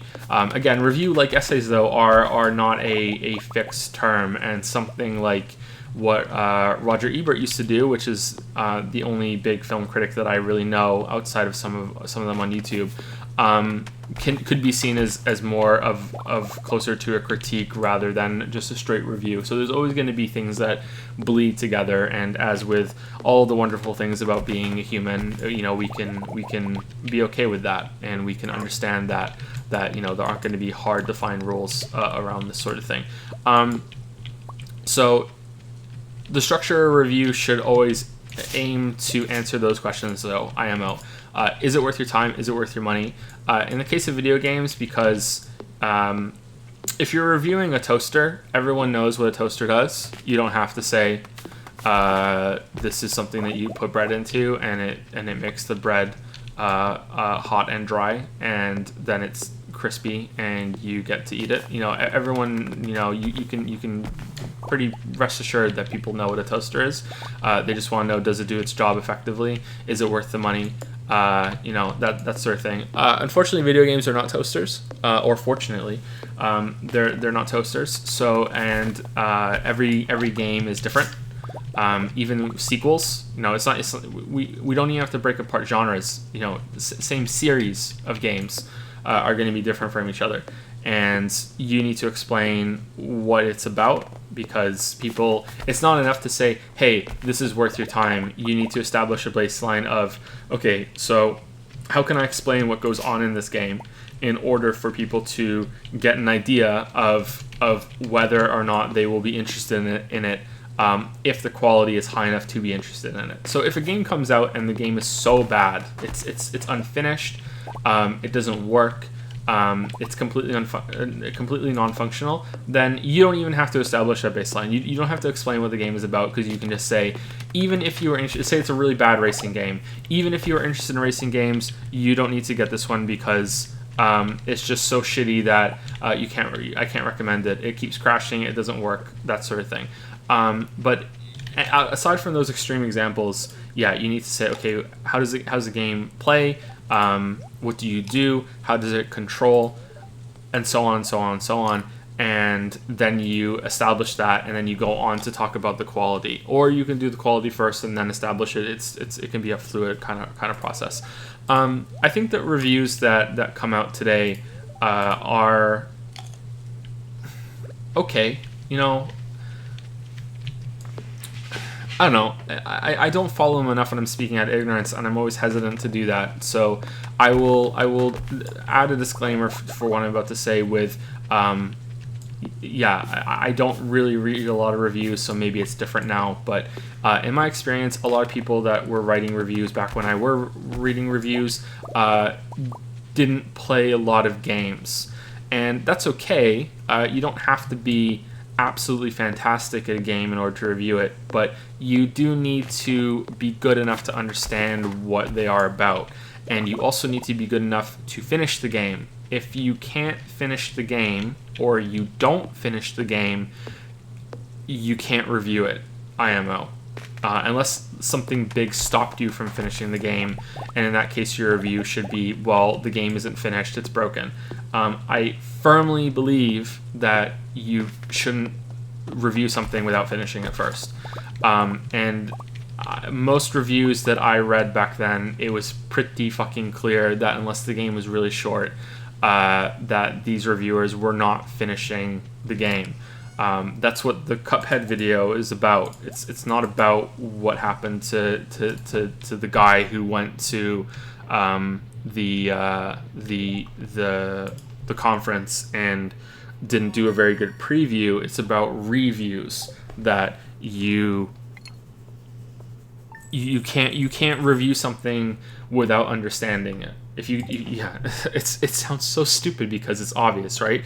If you can't drive, you can't review a car. You know, like if you don't like vegan food, you know, it makes you vomit whenever you try vegan food, you can't go and review the latest hottest vegan restaurant. You know, like it's just so blindingly obvious, and yet you have people arguing about it. I don't know why. I don't know why it's so important that we have, you know, these reviews out there. It's fine to have an opinion without finishing a game, and I think maybe that's where it comes from, is that people just see reviews as opinions, and all opinions are valuable, therefore people should be able to review something without finishing it. But that's not really understanding what a review is. A review contains opinions, and it is a collection of opinions, but any opinion is not a review. You know, a review carries more weight and more responsibility than just an opinion, you know, because if you just say, well, a review is opinion, who cares, then, you know, here's my review for Spider-Man, I just posted it on the YouTube comment section, go read it, can it please go on Metacritic, you know, that's why there's a difference between that, and there's establishments and standards that have to be upheld, etc., etc., etc. To go back to Roger Ebert, I'm going to sneeze again.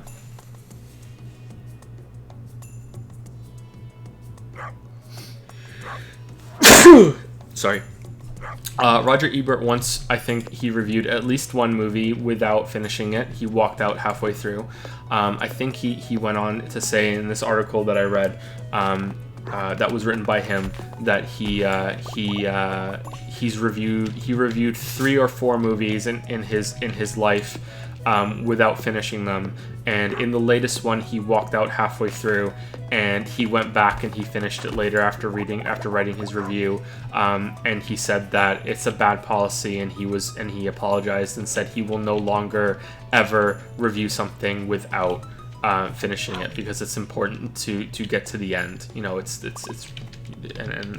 clear and it's obvious. And until then, he'd only done it a very rare few number of times. But the review format that I saw back when I read a lot of them, again, getting that disclaimer back in, was the following. You open up with a anecdote. You open up with something that is either a personal attachment to the game that you're talking about. So if it's a Nintendo game and you grew up with Nintendo games, you talk about how, when I was 10 years old and I got my first console and I went downstairs and I played it all night and blah blah blah blah, and now it's back baby, it's back. You open up with that kind of anecdote if it's a personal anecdote. Or you open up with so I was running down the street with my gun and I jumped into cover, and you're basically, it's a creative writing exercise where you're describing something that happened in the game to hook the reader, and then you go from there to a laundry list of things. Okay, well, how does it play? How does it control? What are the graphics like? What does the sound like? Is there acting in it? Is there a story? Is that good? Is that bad? Is that good? Is that bad? And gameplay is usually given no more of a amount of time and effort devoted to it than any other piece, even though it is the most important part of most games IMO, and that's pretty disappointing.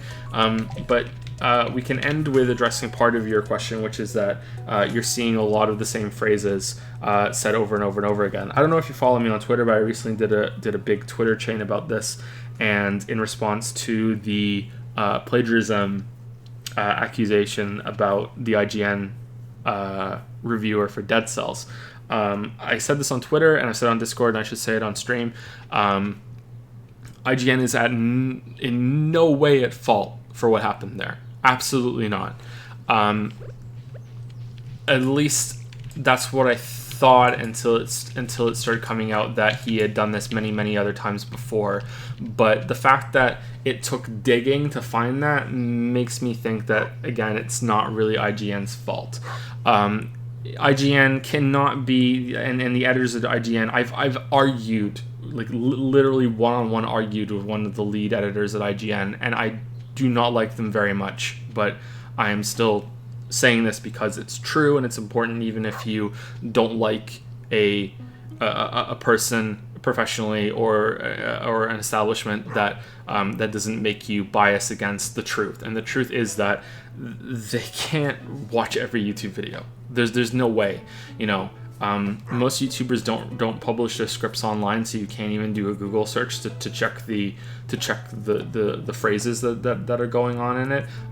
Even I don't publish all my scripts anymore. Sometimes I don't have the time to get around to it and check them all and make them uploadable. You know what I mean? And then they're not even always public. They're stuck behind Patreon. So there's that issue too. There's no way that IGN could be seen as culpable. I think, I'm not sure if that's our word. I think so, for what happened there. It's not IGN's fault. It's the plagiarist's fault. But I went on a big Twitter chain and I wrote about how I would be very concerned right now if I was a video game reviewer, because there's going to be a lot of people trawling all these sites now to see if anyone else is doing it. And I saw a thread on I can't remember if it was on Our Games or Our Gaming on Reddit, or if it was linked to me on Discord, that showed it had 4 reviews of the new game that just came out for the Switch. The Bravely Default one, Octopath Traveler, sorry, it had a weird name. I was like, Bravely Default, no, Octopath Traveler. And it was 4 reviews of that game, and they were on 4 different websites, and they were prominent websites too. They weren't just like tiny websites, and it was literally the same review on every single site that had just been changed, the words had been changed here and there for every single one of them. And I think that it was the same writer that was hired for every single site, and they were okay with doing that. You know, like they knew ahead of time that, hey, I'm writing my review for multiple sites, and I'll change it a bit so you can publish it. But unless it was a complete fabrication, which I don't think it was, like these reviews were the same for every single one. You know, like, and that's what they did. So I would be concerned of if I was a reviewer being caught out like that, because now people are going to be looking at, oh, well, it's like Spider-Man. Oh, is it? Well, this other person said it's like Spider-Man too, and they might have said the exact same thing as you did, but only worded slightly different. So whose review came out first? Did you guys talk ahead of time?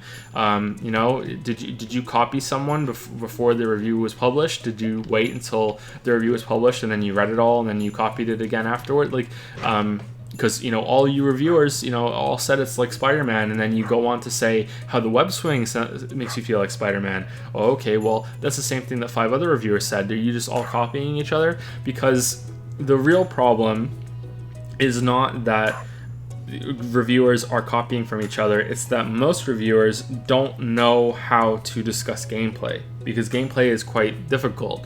I'm trying to write something on a game right now that is a platformer, and as I'm writing about it, I'm thinking, okay, well, I really liked this game. How am I going to describe how I like it? And I'm looking at it and I'm thinking, as I'm writing my notes and everything, I'm thinking, well, I think I'm going to have to go back and look at other platformers and really talk about the history of platformers and what kind of different platformers there are. And there are action platformers, and there are puzzle platformers, and there are platformers that are about, you know, solve this room, then go into the next room and solve that room, solve that room, solve that room. And then there are other platformers that are about really long levels, and there are platformers that have checkpoints. And what is really good about a platformer? Why do I like them? Because they're really simple on the face of it. You just move left or right and you jump. Like why are they even good? What makes a good platformer? What makes a bad platformer? It was kind of like having like a midlife crisis. Even it's like, okay, well, why are these games good? I can't really describe it. Like, I know why a shooter is good, because there's a lot of movement going on while you're trying to aim at enemies, and you have different weapons that feel different, and you have different reactions that you have to do, and there are arenas that you can interact with. I'm thinking about Doom specifically as I'm saying this, obviously, and it's easier to describe that, but there's not much meat to a platformer really, and they're so simple. It's like, well, okay, how do I really explain this in a way that carries a lot of information, is interesting, you know? And I think a lot of reviewers aren't equipped to do that for 2 reasons. One, that most of them aren't really that experienced with it, and they're not given that much there's not much demand for it to go into gameplay, so then you get a lot. It's an unusual thing, right? There's not much demand for it, so you just get a lot of really overused generalizations. You feel like Batman, you feel like Spider-Man, you really feel like a Space Marine, you know what I mean? And the second one is that they're not given enough time, you know? Like, I'm able to work on my own schedule, and I can devote as much time and as much research to really nailing down these things as I want, whereas someone who works at a review site is going to, well, you have a deadline, I need more pictures of Spider-Man, get them to me right now, and they're not allowed, and I think that's a problem, and I don't know the solution. How do you...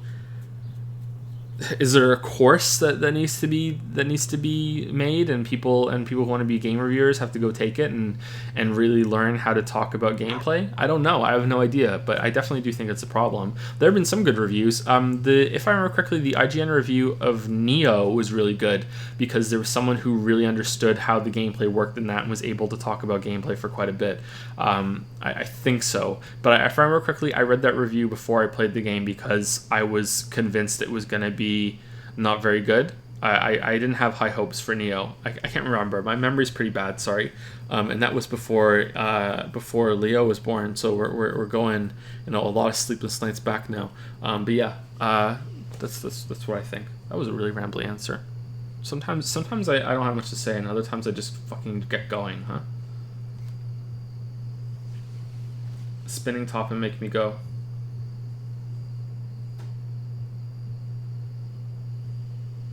Sturgeon's law definitely applies to game reviews. What's Sturgeon's law?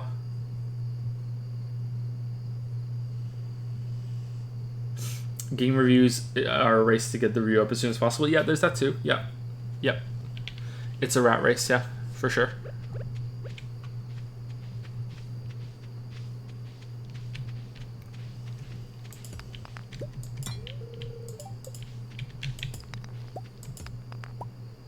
%90 of everything is crap, Sturgeon.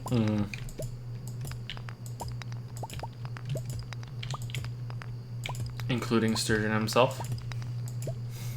Was that their last question? No. Okay. There's one more. It's Jack, right? Yes, I believe so. Okay.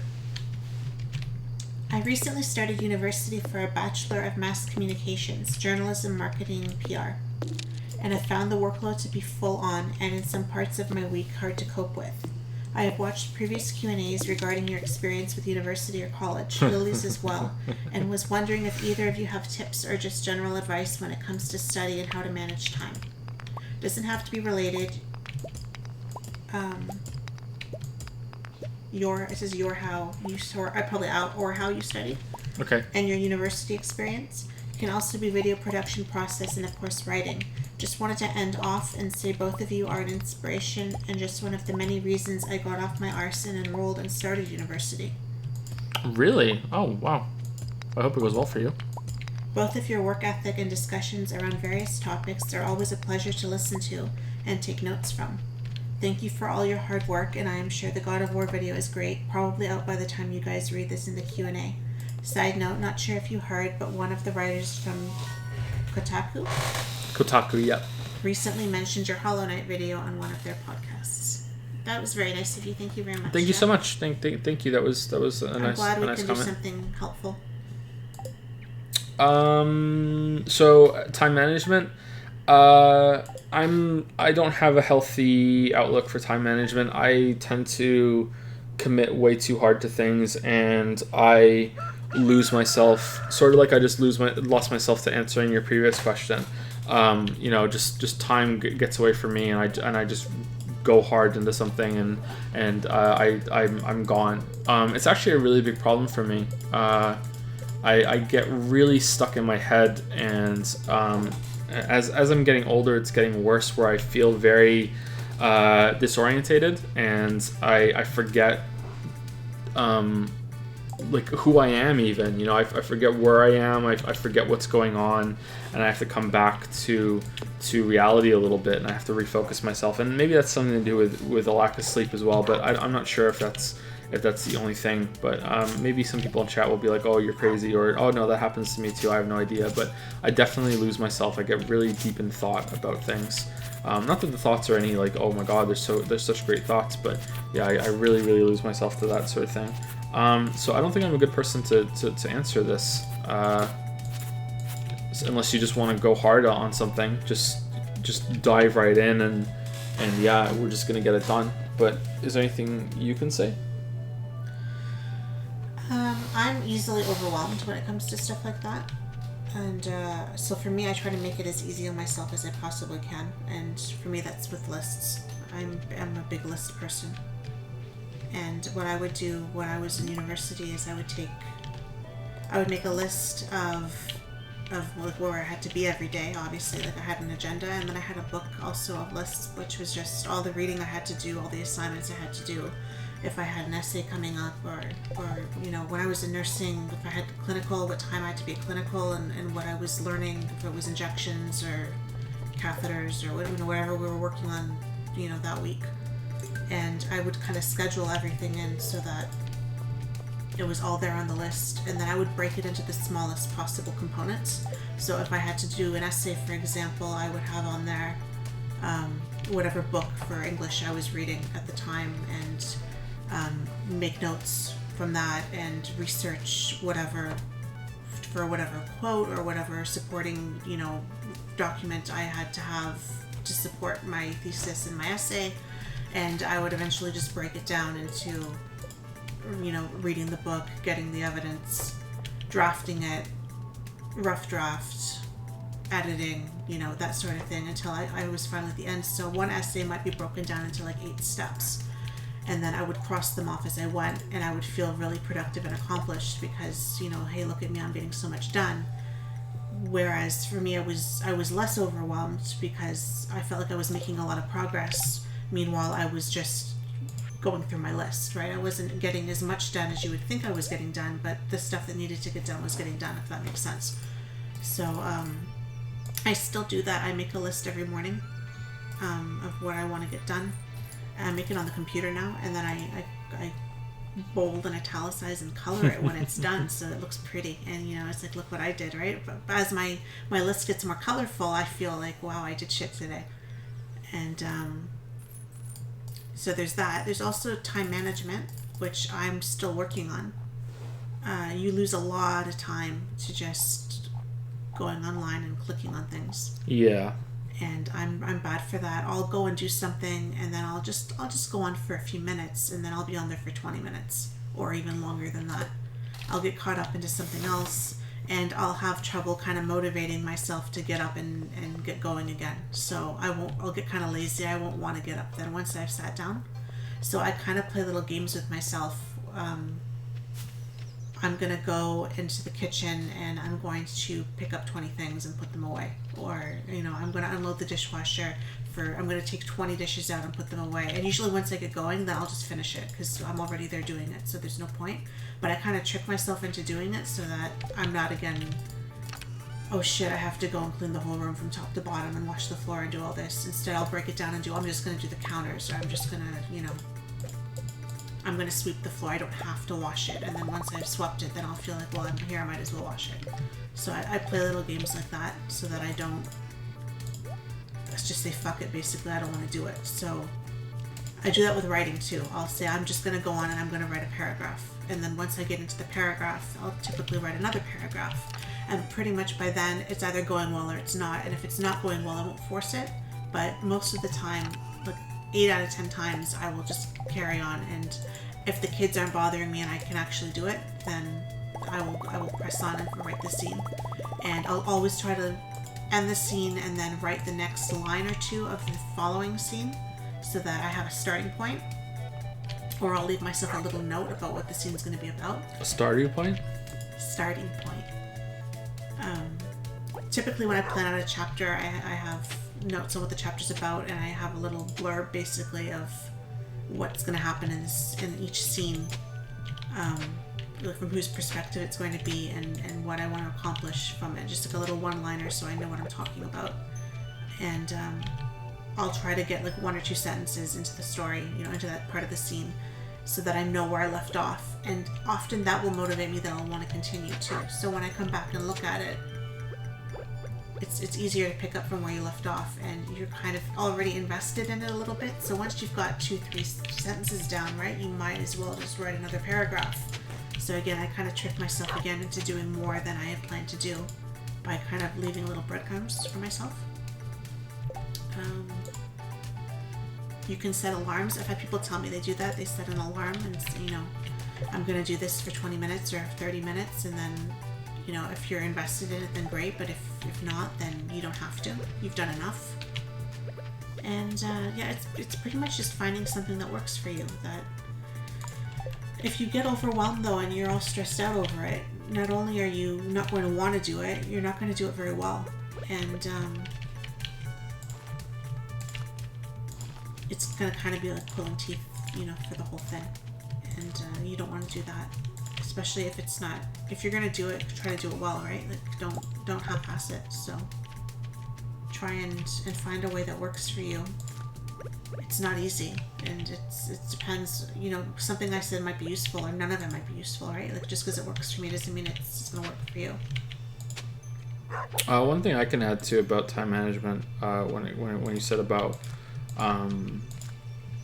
getting distracted, is that I found even just the extreme is just make sure that if you use your phone for internet a lot, just make sure your phone is nowhere near you. I don't really use my phone for internet at all, so that's a non-issue for me. But in the extreme case, just unplug your Ethernet cord so you can't see the internet until you're done. Make it difficult to get into that mode, and it might be that might help solve the problem. For me, it's even something as oh no, you can only add it after you before you're planting. Damn, that sucks. For me, even just closing Chrome, just not having the browser open can increase my productivity.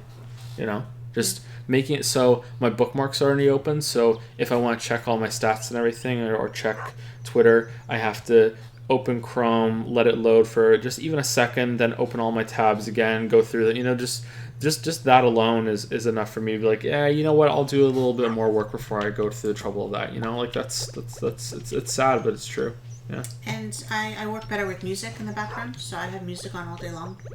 And when I was studying, I would have music on, and when I write, I have music on, because after a while, it just becomes background noise for me. So I don't know, that kind of helps me get into the right mindset, or kind of relax a little bit before I do these things. Because 1 minute I'm humming along, and the next minute I'm into it. So I'm not even paying attention anymore to what song's on. And I've been doing that with the exercise bike now. Joe suggested it actually, and I've gotten really. I'll go on the bike for like 3 or 4 songs and watch. Once I get on for the 3 or 4 songs, I'm on there for like 8 or 9 songs, because now I'm already on, so I might as well. I'll just do one more song, and I'll just do one more song, and that turns into, a whole bunch, right? So I've gotten really good with that too. So you just find ways that you can kind of trick yourself into doing more than you expected, and you'll see the list start to go down, and you'll feel so motivated, because once you see that you're making progress, you'll want to do more, and you'll feel good about yourself. It's really daunting when the whole list is there in front of you, and you haven't really started yet, but once you start making progress, I find that it goes a lot smoother for me. But best of luck to you. I hope you do really well. University is challenging and everything, and it's probably changed a lot since the last time I was there, so.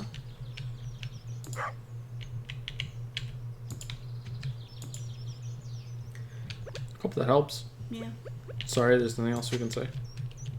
Is there anything in chat that we've missed? There's one question. As someone with mental disabilities, I often find that I can't play a lot of games I would like to play due to its quick pace and difficulty. Do you think that games should have some accessibility to people of lower skill who want to play them, specifically more difficult games, or do you think that having an easy mode hurts the game, its appearance and purpose? And you can ask as many times. Don't spam it, but if we don't get to it, just keep asking periodically. For that, especially when we're doing the Patreon questions, I don't want to interrupt him with another question, so I just let him go, right? So, yeah. So just you can keep asking. In almost every case, yes. Yeah. Game should take, go to great lengths to be accessible to as many people as they possibly can. There are going to be exceptions. And we can talk about a couple of them, but they are going to be quite rare. The best way I think to demonstrate this is with horror games again, or horror movies. And the point is that sometimes the game is meant to be difficult so much that the difficulty is the point. So if the difficulty is the point in the same way that a horror movie is meant to be scary, that is the point of the horror movie, then having accessibility options that make it not difficult anymore is the same way of having a version of the horror movie that isn't scary. At that point, it's no longer the same thing.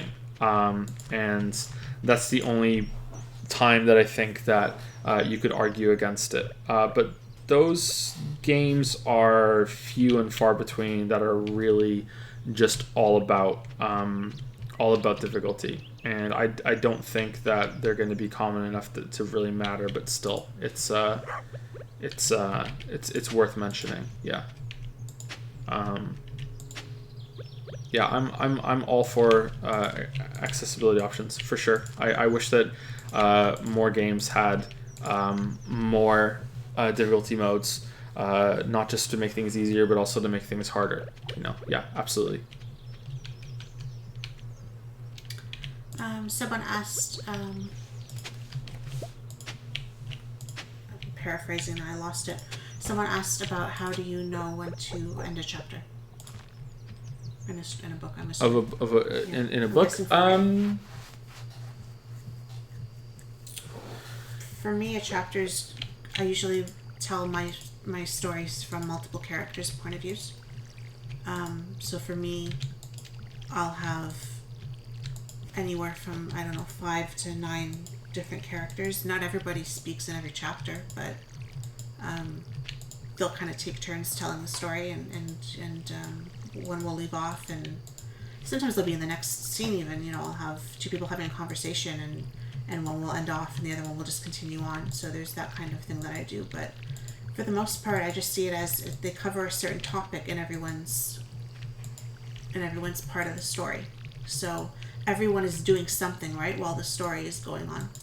And it's just kind of a little glimpse into what everyone is doing at that time. Mm-hmm. And sometimes it corresponds, and there'll be somewhat of a pattern to it. They're having a huge fight, and it looks like maybe their marriage is going to end. So they're fighting, and then in the next scene they're having an argument at work, and they're going to get fired, and and the next one they're having a fight, but they make up. So sometimes I'll do something like that where they all kind of do connect to one another.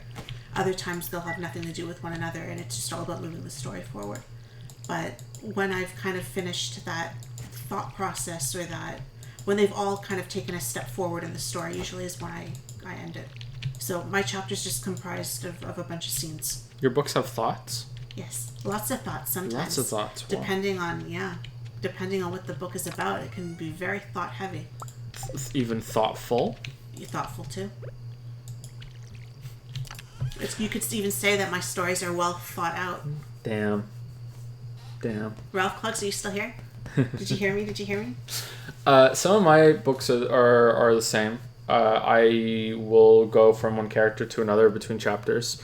But I don't really have chapters. I think the only book that I have that has chapters is The Wizard and the Dragon, isn't it? Mm-hmm. The rest don't have chapters.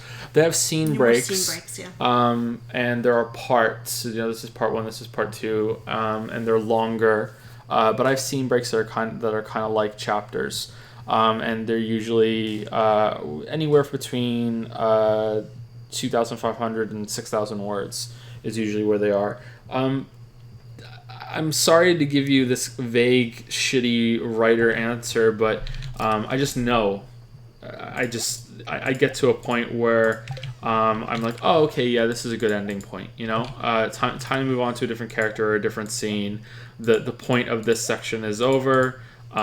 Usually the plan that I have has in this scene established this amount of this information, this event happens, and by the time we're done with that, either I discover through the writing process that there's more that has to happen before the chapter is done or the scene is done, or I'm like, okay, the job done, let's move on.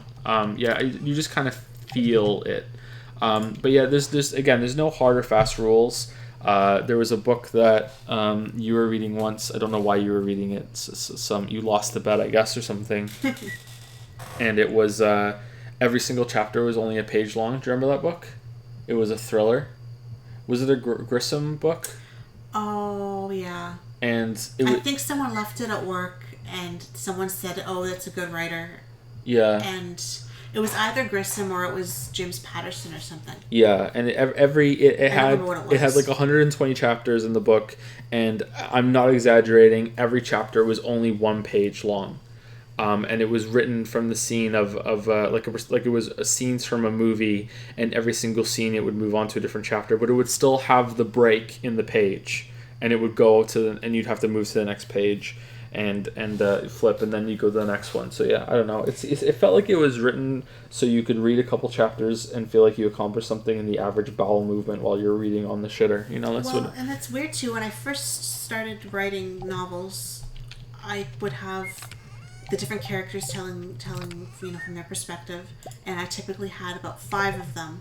For every chapter, it would alternate between these 5 people, and the scenes were all typically about 5,000 words each. And I would actually do a word count when I was done writing it to see if I was really far off, because I didn't want there to be a huge discrepancy between oh, this person just went on for 8,000 words, but they only had 4,000 words. I wanted it to be very similar in length Yeah. or style and everything.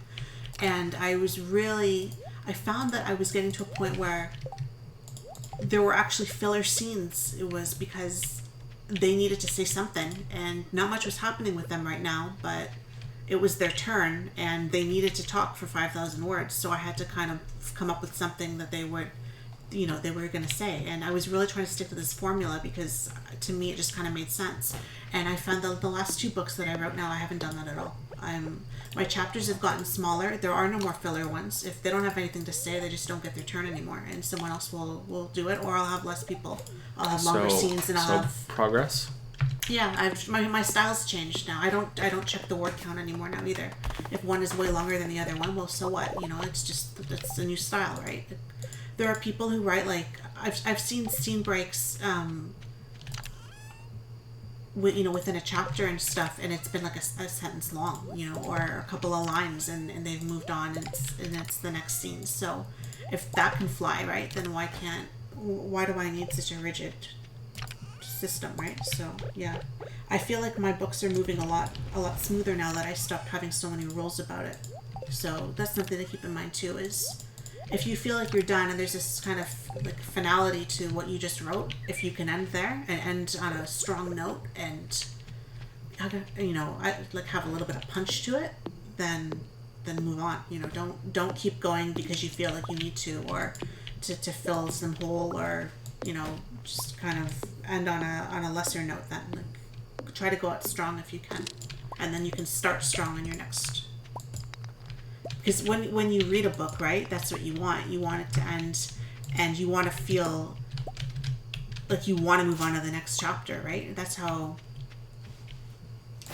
it gets me anyway, right? I'm more likely to keep reading a book, even if I've just said one more chapter. I'm more likely to continue on if I've ended strong and then it's starting strong. Then I don't want to put it down. But if it ends weak, then why bother, right? I'll just pick it up later. Never end a chapter with someone going to sleep. If you end a chapter with someone going to sleep, you will make the reader feel like, oh, the character's going to sleep, time for me to go to sleep too. This is new, isn't it? They didn't do this before, did they? I don't remember the sprinklers doing this. That's new. Huh.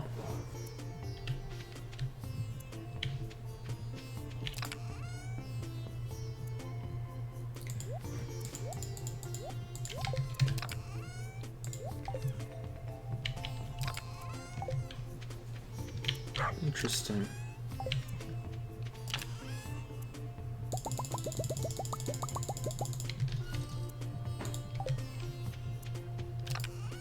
Huh, okay. Next Patreon question, unless there's something in chat that we're missing. I have to thank people because I'm not very. Normally I have both windows open on the same screen and I can see them, but I'm not looking at the other laptop. So thank you to Diehard633 who subscribed with Prime an hour ago. Sorry for that. Thank you very much, Diehard, if you're still here. Josie, thank you, Diehard. Thank you, Diehard. Thank you. She doesn't mean it. She doesn't mean it. She was ignoring it on purpose. I wouldn't ignore Diehard.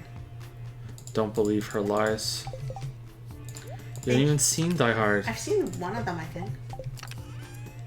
I think I've seen the first one. Oh, yeah? The first one is when it's Christmas, right? Alright, what's his catchphrase? Oh, no. Oh, you hate me right now, don't you? I hate you. You hate me right now. I'll give you a hint. Yippee. Is it something like yippee-ki-yay, motherfucker? There you go. You did it. Pulled that one out of my ass. We did it. I have no idea. We did it, Radit. We did it. Who knew I knew it? There we go. Yeah, I remember the first one with that Russian villain guy. Mm-hmm. I don't know his name, but yeah, I remember that one. I liked him. Are you talking about the character or the actor? The actor. Actor, Alan Rickman. Is that who it was? Mm-hmm. Yeah. Oh, he's not who I'm thinking of then. Okay. Wasn't him. All right, move on. Thank you to Too Soon Boone, who subscribed. Thank you, Too Soon Boone. Thank you very much. And thank you to Ralph Clogs, who used 100 bits and said, "A thought to think about." A thought to think about. Thank you, Ralph Clogs. Thank you for the sub. Sorry, I'm getting a bit tired and a bit worn out after all the talking. Sorry. So yeah. Sorry if I sound a bit out of it. Frosty Jesus is here. Hello, Frosty. How's it going, Frosty Jesus? Okay.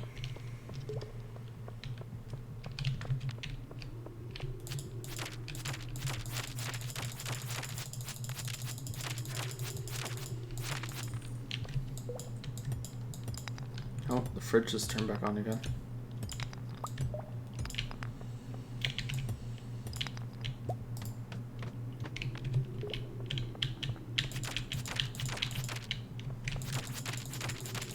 Okay. The next person is Evanson. Evanson? What? Evanson. Evanson? I think it's Evanson. Okay. Evanson. Hey, Joe and Lily, and Finn and Leo, and all the cats and dogs. Ooh. I hope everyone is healthy and reasonably happy, and that your new home feels like home. It's getting there. Joe, I've been watching your videos for quite a while now, and while everyone else I respect has ridiculed me for calling video games a comparable, though immature, form of books, your videos have helped me stay steadfast. Okay. Lily, your experience with bipolar disorder has taught me a lot. The questions, well, I'm glad if I've, helped in any way. The questions below are a bit in depth, so please feel free to call me out like Odyssey for anything that sounds like bullshit. Just to answer, to respond to your comment there, I do think that comparing games to books is something that should be done more, and in a lot of ways it makes more sense than comparing them to film. I think people see the visuals and focus on that more, but really there's a lot of parallels you can draw to books. Yeah, definitely, for sure. Anyway, sorry, continue. Questions. Hopefully I'll be in the comments ready to clarify. Okay. Only if you're a night owl or you're on a different schedule. Maybe you're here. Are you here? I don't know. Are you here? Evan Song, are you here?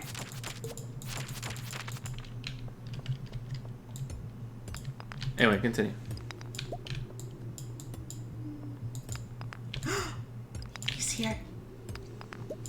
He's here. All capitals. I am in the comments. Okay, let's do this. Please, mods, can you please ban him for all capital message? What are you doing? What are you doing? I'm kidding. I don't know if there are any here anyway. I think it's just me. I'm busy reading right now. So. I've heard both of you guys talk about your experience with university a couple of times now, and every time I've been a bit dismayed at how it failed you. What do you think the role of formal education should be, and what's a step in that direction? I think most of your criticism is directed towards the liberal arts, not technical fields, but is there a case for studying the liberal arts in a university setting? From my experience, being a student at an extremely small architecture school, in no way are we learning the cold hard facts that the scientific fields would require, but still I feel like my time and money is being spent very efficiently. College, the way I see it, is the only place where theory and observation have a legitimacy beyond their practical application, and in a field like architecture, among many other disciplines, I think that is much more important than what you can get from a few years on the job. I'll go so far as to say that if things go the way I want to be the highest incarnation of your greatest enemy, a university dean. Oh my god. Alright, I take That's it back. bold of you. Ban him. Just say that here. You know what? Just for that, I'm gonna call in the architecture joke from How I Met Your Mother. Evan Song, sex architect. Yeah, that's. You did that? Yeah, I did it. You're absolutely right about liberal arts. Yeah, you're absolutely right. Most of my criticisms, in fact, I would say all my criticisms, apart from the cost of it, is to do with are to do with liberal arts. Yeah, I don't want to go back onto the big rant of it, and as you have made it clear in the question, you've heard the rants before, so we shouldn't recap it all. But yeah, I think that if you're in a class that is so opinion based that it is impossible to get a perfect grade, in a very large way, you're wasting your time, and it's no longer about learning; it's all about playing the game, and the game is how do I get the best grade with the least amount of work? Not because you're lazy, but because if you can do it with the least amount of work, that means you can, work another job and make money to pay for your extremely high tuition, or you can take another class and get through school much faster and get on with your life. I think the goal of post-secondary education should be to either get a job that really, really, truly requires the critical thinking skills or the raw knowledge that you will learn in one of those classes, the appropriate class. So the obvious example would be that in order to be a doctor, you have to go to medical school. Who knew, right? But yeah, you have to. If you just show up and say, hey, I'm going to do surgery, they won't let you. So yeah, that's the obvious example, but that's not what it is anymore. It's, you need a university degree for things that you really, really, really do not need a university degree for. And you will end up learning so much shit on the job anyway, way more on the job as you're there than you did in your class. And it turns out that it's just there to weed out a lot of other applicants, and it just there's so many people applying for the job. They can say, hey, we want university education for it, because we think that you're going to end up being a better worker. The other reason to go to post-secondary education is to broaden your horizons, as trite as it sounds. Experience something. Some lectures can be quite enjoyable, and they can be entertaining as well as interesting, and you will learn quite a bit from going through them, and they can be enlightening. However, the problem comes back to it's so expensive because everyone and their dog is going to university. And it's become this game that everyone has to do it. I don't know what the baby boomers, why they were so obsessed with it. I just remember my parents, especially my mother and everyone else's mother, being like, you have to go to university, you have to go to university, you have to, that's what you're doing, you have to go to university. And this is the problem that we're in now. So it's just not worth it, especially considering that you can just go on, the internet and learn so much shit just from that, TED Talks, man. TED Talks are the exact same as a post-secondary education. No, of course they're not, but you can learn quite a bit from online sources. I don't know. I'm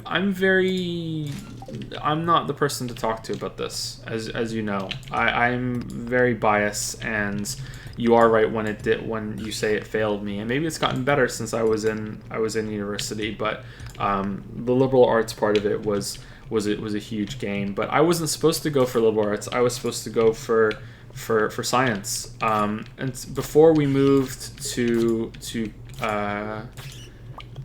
Canada a second time, I was going to be an engineer. My mom wanted me to be a lawyer, which I probably would have been good at. I think. I think not only would I have been good at it, I think I would have enjoyed it too. But I didn't want to do that because I was, fuck you, mom, I'm not doing that. But I was going through high school to be an engineer with that goal. And then when we moved over to Canada, that didn't work out in any way or shape or form. So if I had gone to school for that, I think I would have a very, very different opinion on it, and I would be much more positive. So yeah, you're right. It's about liberal arts. And nursing. Nursing was bullshit too? Nursing was bullshit. Really? Yeah, nursing was bullshit. How was nursing bullshit? Nursing was, there was clinical, eventually, 2 mornings a week for about, I don't know, 4 or 5 hours. And by then you're supposed to know everything. Sorry, define bullshit. Bullshit was the ethics class, the theory class, the psychology class, All right. I took an anatomy and physiology class, which was somewhat useful, but only really when it focused on pharmacology and that kind of thing. The nursing assessment class was great. We assessed each other. We learned about all the systems. We learned about actual care. But from what and nursing practice. So nursing practice and nursing assessment were preparing you for clinical.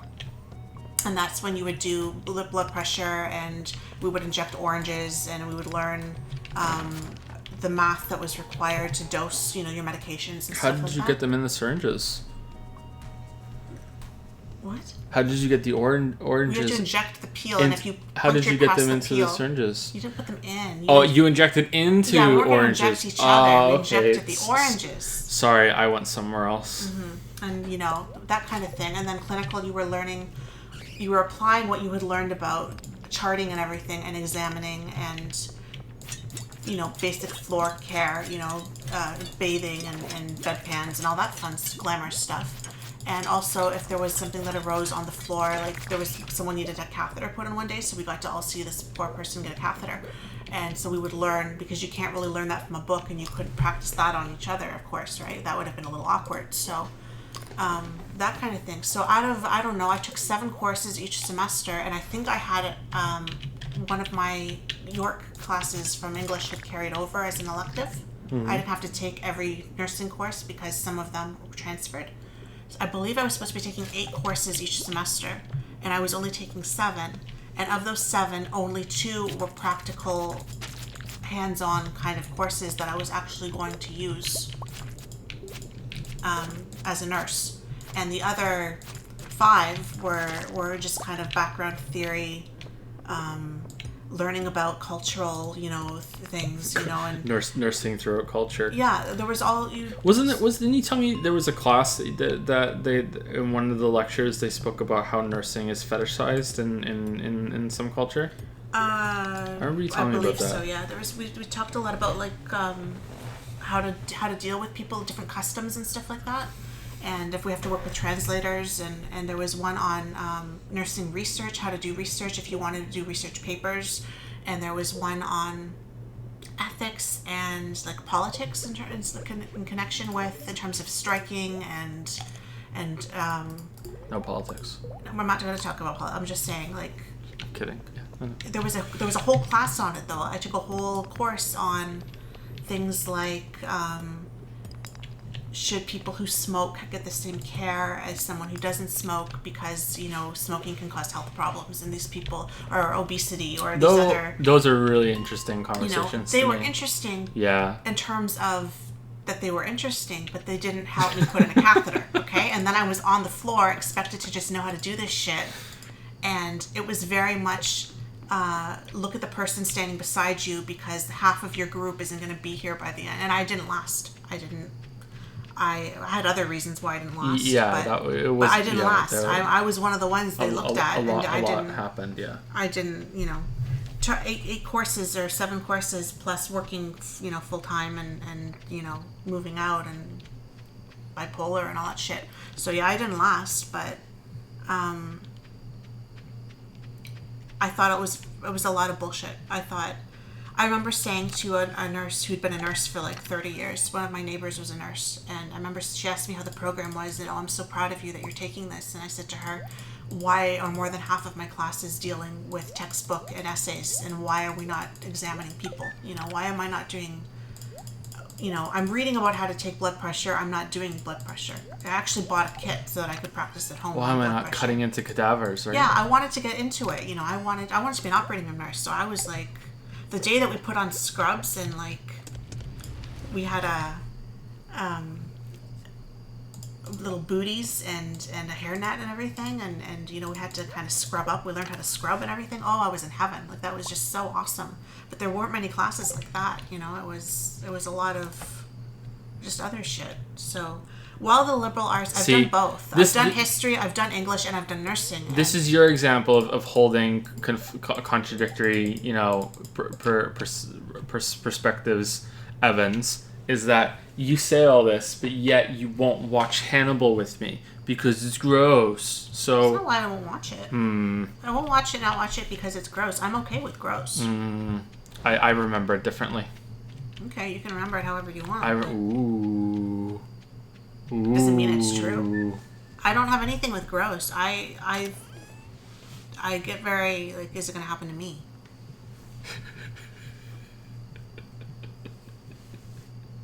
And you said Hannibal had dead animals in it. Yeah, there was a. And I don't like dead animals. There was an episode with a dead horse specifically yeah, that there we go. That would give you nightmares. Yeah, you can't watch Hannibal. Grade 12 biology with the pig. That was not a good day. Yeah, you can't watch Hannibal.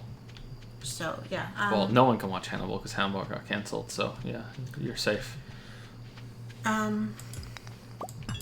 English was fun in terms of I enjoyed the lectures. I was annoyed by the same reasons Joe was about the essays, but history was even more fun because you could get things wrong, and there was a lot more I found writing on. I enjoyed what I enjoyed about English. It had a lot to do with history. I liked learning about what was going on in the world at the time that these things were written, and how that might have affected the perspective and everything of the author who was writing at that time. History I enjoyed even more. If I were to go back to school today, I would go back for history, which is why I'm taking a class on Khan Academy right now. Because that's pretty close, right? That's kind of what you were talking about, right? Khan Academy is pretty good. You can learn things on the internet now. So yeah, I'm learning about ancient Greece right now. So all you people who are jealous, go on over to Khan Academy and learn about ancient Greece. But the thing about history was you could get the dates wrong, you could get the motives wrong, for why these events happened, you could get the places wrong, the people wrong. So you could get things wrong instead of just you didn't understand this book the way that we told you should understand it. So it was. I think the focus history was different. The focus on dates when it comes to teaching history is a flawed. Maybe, but it keeps things in order in your mind. You have to be able to know what came before what in order to understand. Yeah, that's true. But I think as long as you get the order right, I don't think the test is what year did this happen. I don't think that's really that important. I think just the general events is what the most important thing, and focusing on the dates and the months, unless it's really relevant, seems to me that that's just more rote memorization bullshit that's infested so many schools. Maybe it's different now, but it just seems sort of pointless. You can look it up right away, and you can always pretty much have access to when that date was, as long as you remember the events, as long as you remember names more than anything else, and the idea of it. And I think it's better to be discussing the more interesting things than, do you remember the year, I don't think, but maybe university classes are different. I'm thinking more high school. Obviously the years are important, but it's more about cause and effect. That being the test is meh.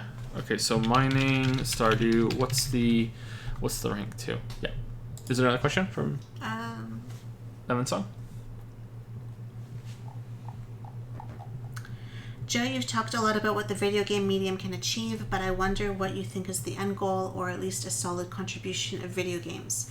If a physiology textbook can teach us about the human body, what can video games do for us? A thesis student at my college presented an argument making the case for video games: carnivalization of space, which I think means that because every nook and cranny of a map is designed and so has intentionality, the audience automatically assumes some function for every bit of space. Hence, normal space becomes a carnival of intentional choices. And that is something the empirical world, unless you believe in design by a higher power, cannot simulate, which in itself means that we've been given a new way to look at the world. What do you think about that, and what else do you think video games can do? I think I'm gonna have to read that question. It seemed like a dense question, and it sounds Number good. 2. Let me read it. While he's doing that, thank you to Frosty Jesus, who gifted a sub to Comedy Jesus. We got 2 Jesuses in the house tonight.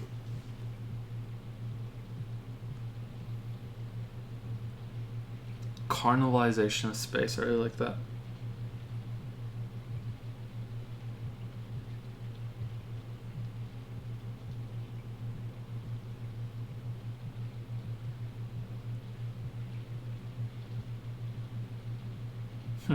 Okay, so I'll read the question again because I think it's really interesting. Joe, you've talked about what so you talked a lot about what the video game medium can achieve, but I wonder what you think is the end goal, or at least a solid contribution of video games. If a physiologically Physiologically? I'm saying it wrong. Physiology. There we go. Textbook can teach us about the human body. What can video games do for us? A thesis student at my college presented an argument making the case for video games. Carnalization of space, which I think means that because every nook and cranny of a map is designed and so has intentionality, the audience automatically assumes some function for every bit of space. Hence, normal space becomes a carnival of intentional choices. I really like that. And that is something the empirical world, unless you believe in design by a higher power, cannot simulate, which in itself means that we've been given a new way to look at the world. What do you think about that, and what else do you think video games can do? Well, I don't think there is any real end goal that video games are moving towards, so I can grab that one and move that aside right away. Even if there was an end goal, I'm not smart enough to know for sure. Sorry, I just don't. I have no idea what the end goal of video games is going to be. I do know that video games have some really good practical applications, that you can learn something from a video game. You can learn different perspectives from a video game. I think that's a big source of untapped potential. That you can get a different perspective of someone, someone else's politics, someone else's struggles. You can really experience that through a game in better ways than you could, say, a book or a movie. Not that video games are always going to be better, but I think there are some cases that they will be. I also think that there's very likely a killer app that can use games in order to teach foreign languages in a way that will be better than almost any other way. I really do think that, and I'm looking forward to that happening.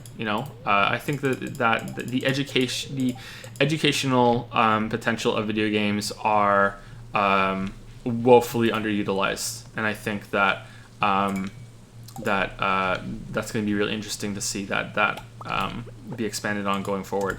Unfortunately, it needs a massive budget, and it needs to have a lot of money backing it that just isn't there.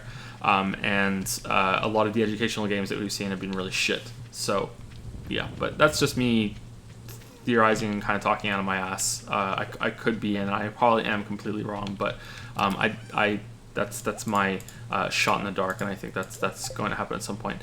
What you talk about that a game world, every part of it is intentionally put in place, and it has some function, and therefore you look for that functionality and you search for it.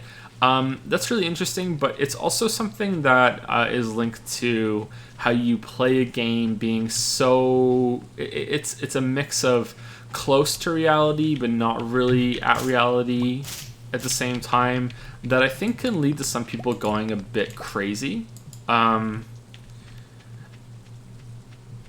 It's...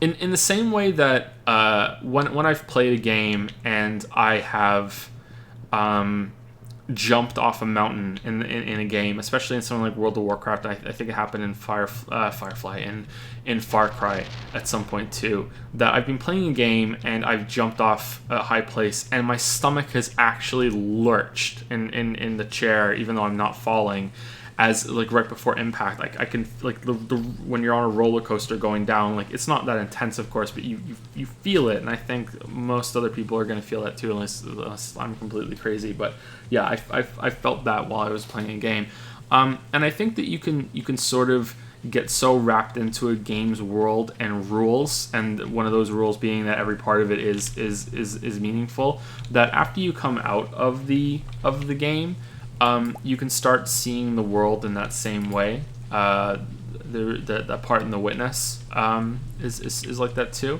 But I think it's stronger than the Tetris effect. The Tetris effect is when you do something like Tetris, which is very repetitive and it's kind of like reprogramming your brain to be stuck in the rhythm of the of the of the puzzle kind of game that you're doing over and over and over and over again. One of the healers that we had in the raiding guild in World of Warcraft said that he would sometimes go to sleep and he would dream of healing the raid because it was basically just staring at bars and casting spells on the same bars over and over and over again and making the depleted bars get full up again by left click, right click, press the macro, that sort of thing. And he would sleep and he would dream of doing that because it was the Tetris effect. And I don't know, I think that sometimes the rules of a world can spill over like that as well, and can make you a little crazy. I don't know. Has anyone ever kind of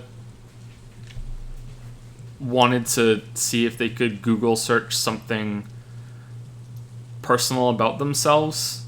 You know, like, shit, what are my favorite movies? Quick, type it in Google, what are my favorite movies? And you realize, wait, what? Like I'm not saying you actually physically do it and type it, but, you know, or you're so, if you get so used to control Fing searching through text documents over and over and over and over and over again, that you might get to, you might like start thinking, well, I wish I had a control F to search my room right now to see if I could find something, or, you know, where are my keys, where are my socks, control F search for my socks, you know, that sort of thing. I think that I think that that's the kind of what I'm trying to explain poorly of it bleeding over from you know, virtual worlds into the real worlds. Someone in chat is saying I definitely heard about someone Googling for their own blood type. And some people are saying that they've done the control F thing. Yeah, but I don't know. The more interesting part of your question is where are games going to go? And as much as I think gameplay is the most important thing in video games, I worry, just like I said earlier, about stories and being wrapped up in gameplay, you know, narratives going together, that gameplay will cap out at some point. But this is something that I probably have a mental block on, and I don't really understand how a lot of these things work. I was just telling Lily earlier today that I don't understand how we haven't ran out of music. And I've even watched a Vsauce video on this and how we'll never run out of music because there's so many different arrangements of notes and everything, or chords, whatever they're called. I'm not really into music terminology. That we're never going to run out because there's more arrangements than we could possibly ever go through, because that's just how, you know, if you shuffle a deck of cards, that's in all likelihood that's the first time it's ever been in that order ever, because there's just so many different ways that it can be scrambled. You know, that's how it is with music on a much larger scale. But we also tend to like the same arrangements of many notes, even though there are effectively infinite amounts. But I still look at that and I think, how have all the best ones not already been discovered and taken already? You know what I mean? So that's my mental block that is probably there with gameplay too. I can see it, you know, that capping out at some point. You know, with eventually in a few decades, technology will just get there, and there'll be the perfect racing game will be made. The perfect iteration of Mario Kart will be made for a more arcadey version of that. You know, will we get to a point where the best shooter has been made? At what point do we just devolve into just derivative crap over and over and over and over and over again?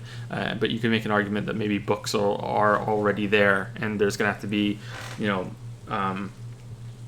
different eras where there's a great revolution in how art is created within that medium, and then things get, you know, refreshed, and then it's like, okay, cool, now we're in modern to postmodern to postmodern, blah blah blah blah blah for games. The games are still so young that we're not even there yet, but I don't know, I worry about that. I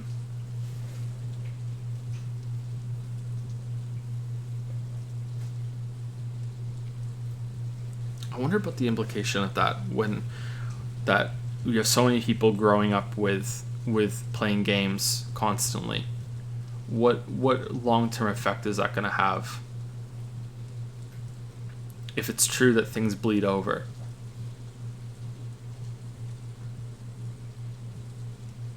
games are a set of rules, mostly first and foremost. And I wonder if that experience of spending so much time in a virtual space that has strict rules can make you just assume more that the real world has the same kind of structure.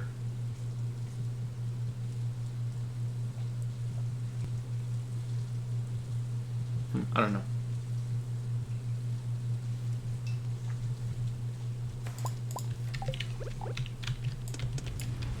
There's probably something wrong with all of us, right?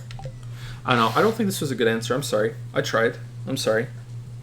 I think your question is very interesting and deserves a better answer than this. But that's the one I have for now. Sorry. Maybe I'll think about it more, and maybe I can talk about it again another time.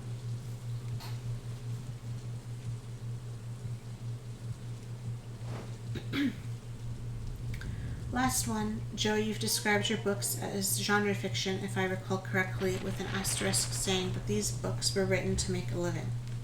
Given the proper resources, will you ever write a book that deviates from that? And even if there is no practical possibility that you could write a book like that, could you talk a bit about the book that you want to write? I would be very eager to read a book like that from you, given that your videos, streams included, have an intelligent clarity, assertiveness, and a careful ear to the audience's receptiveness. Phew, that's it. Thanks for reading through all these questions, and I hope something interesting came out of it for all of us. I think so. They're good questions. Thank you. So the books were originally, they were genre fiction, and we had found out about self-publishing books on Amazon, and it was a way for us to see if we could make some money through it, because there were quite a few writers that were saying, this is something that's really getting attention right now. And the first thing that I put on there was a short story / novella that I wrote when I was like 17, something like that. So I gave it another editing pass. I hadn't looked at it in a long time. I put it up there, and I put it up there with a pretty bad title, and then I put it up there with a more generic title. And the title alone made it go from selling nothing to selling thousands and thousands and thousands and thousands and thousands and thousands of copies overnight.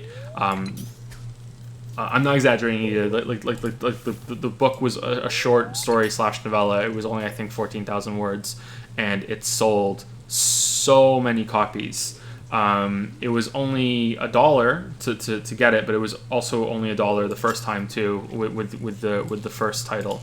So it was, I think we were making if you back then, if you had a book on Amazon and it was less than $2.99, you only got 35% of the price, and if it was above $2.99, you got 70%. So it wasn't like this made a crap ton of money, but all those 35 cents added up. Like it was pretty good, and that made us realize, okay, well, titles really matter, generic covers really matter, so we want to put things together that will grab attention, and people are basically buying these things because they're so cheap that they just want to know that it's something that they're interested in. So that's when we have the sci-fi series, which is about a guy with a suit of power armor that's kind of like Iron Man, and then you have the fantasy series, which is like, okay, it's called The Wizard and the Dragon because there are wizards and dragons. People know wizards and dragons. And then outside of that, the titles and the covers were really what would draw people in, and then I had the freedom to do whatever the fuck I wanted within those constraints. Now, at the beginning, I kept it still fairly generic.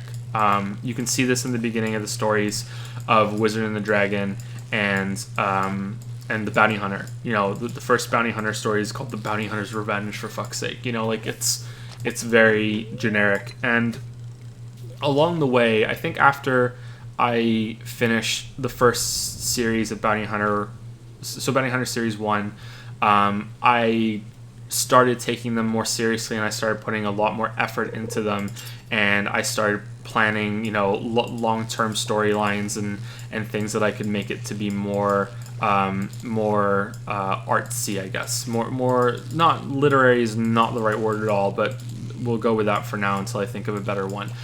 So those books that I took more seriously are there. They're in those series. But they do come with some baggage. That is, the beginnings were quite generic, so it's space, and there are aliens, and no, he's fighting the bad guys, and he's a bounty hunter, you know what I mean? But it gets more complicated, and I'm really, really, really happy with how Series 3 went. I got better as I went along. So Bounty Hunter Series 3 is the best stuff that I have, and same with Monster Slayer Series 2. Which is kind of like the fantasy version of the bounty hunter, but they're quite different. I'm proud of the Wizard and the Dragon because it ends well, and I like endings. So I'm happy with that, and that's the first full novel that I ever wrote, and I wrote it quite quickly. I wrote all the books quite quickly, so I'm happy with how they turned out considering how quickly they were written. They are still tainted a bit from their beginnings and the genre fiction. If I was to go back to writing and I was to write something that is more literary, this time it is the right word. I have many ideas. I don't know if I'll get to them. Usually when I think of new ideas, as I'm working on old ideas, I think of new ones, and there's just unlimited amount of stuff that can be done. And the same goes for videos, actually. But the two big ones that I want to write, one of them I've been writing for many years. I don't want to talk about this. I don't think you should. I'm embarrassed now. Shit. I'm embarrassed. I just like maybe that's something I shouldn't talk about until I'm ready to work on it. I don't know. I'm embarrassed. Let's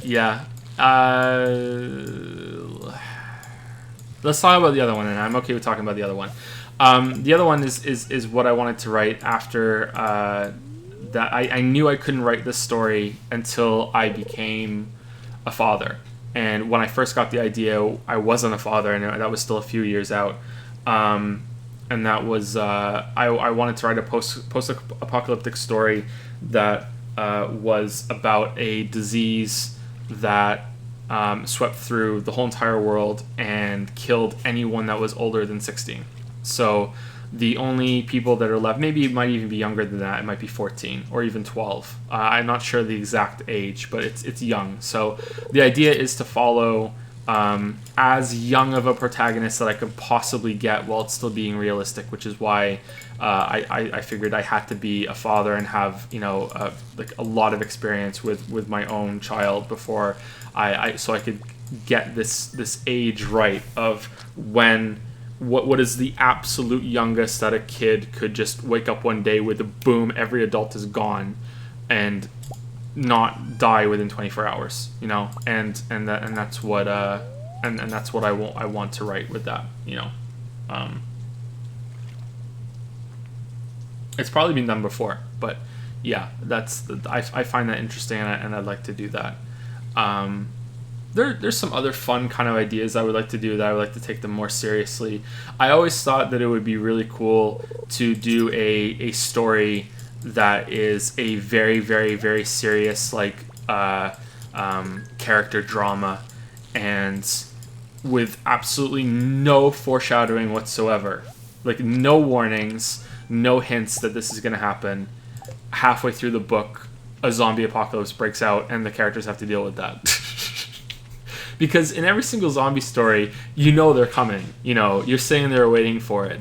And that makes things a lot very temporary, and it makes them very kind of like, who cares? Who gives a shit about what's going on now? It's all about when the zombies show up on the screen. And you never get to see and get invested in these characters really before that, because everyone's expendable. So I wonder what it would be like to just really go hard on this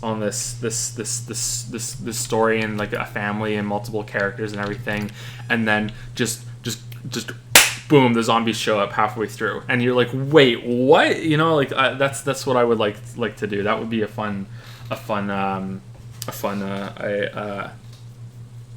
idea. I'm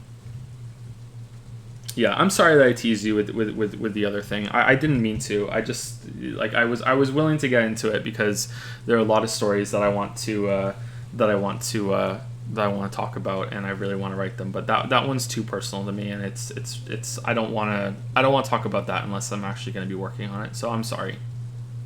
I've written a lot of words in that story, and I'm really happy with a lot of what I did. But yeah, I can't really talk about it.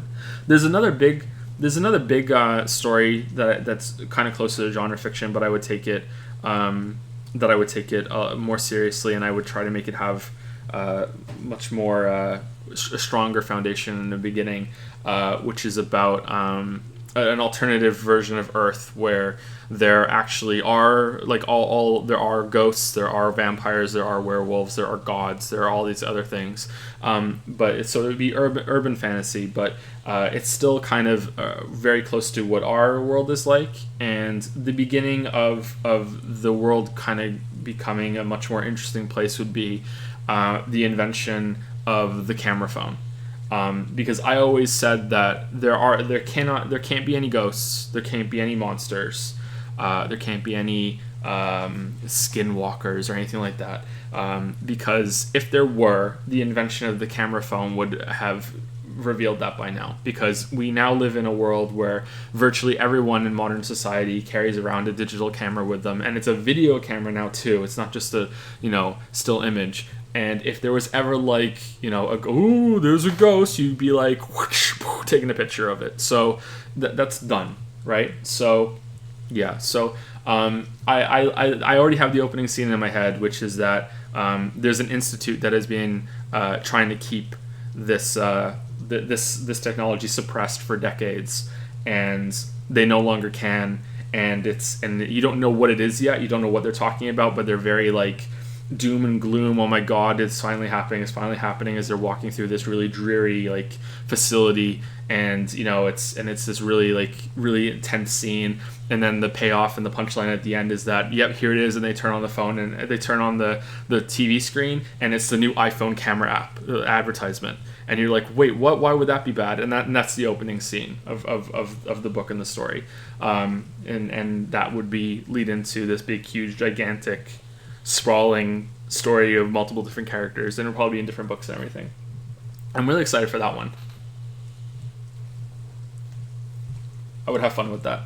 But as we'll talk about later, because there is a question about books later on, is that I haven't finished the series that I've already started. So like, because I couldn't afford to. We're getting to the point now where we probably could, but then we have to talk about Patreon, because Patreon is not going to be around forever, and as long as I'm accepting Patreon donations for making videos, I can't say, oh hey patrons, I know that you're giving me money every single month to make videos for you, but you know what I'm going to do for 3 months? I'm going to take a break and I'm going to write a novel. You know what I mean? Like that's not going to work. So temporarily at least, I'm in video mode, and I'm happy with that, especially considering I would like the videos to eventually transition into game development. And it's become really a learning process for me now. Deconstructing the games and pulling them apart and putting them back together is not just about making videos anymore. It's also about, okay, well, what can I learn about this and what can I take from it, and could I apply that to something that I make as well? So yeah, I don't know. Sorry to tease you again. Anything from chat? No. That was the last one, right? Yeah. Thank you for the questions. Those were good questions. Thank you to FM Shobojo, who subscribed with Prime. Thank you very much. Welcome to Prime Time.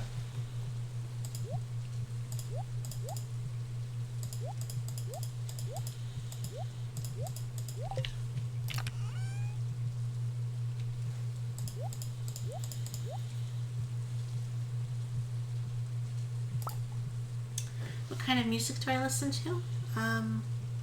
A lot of pop, some alternative.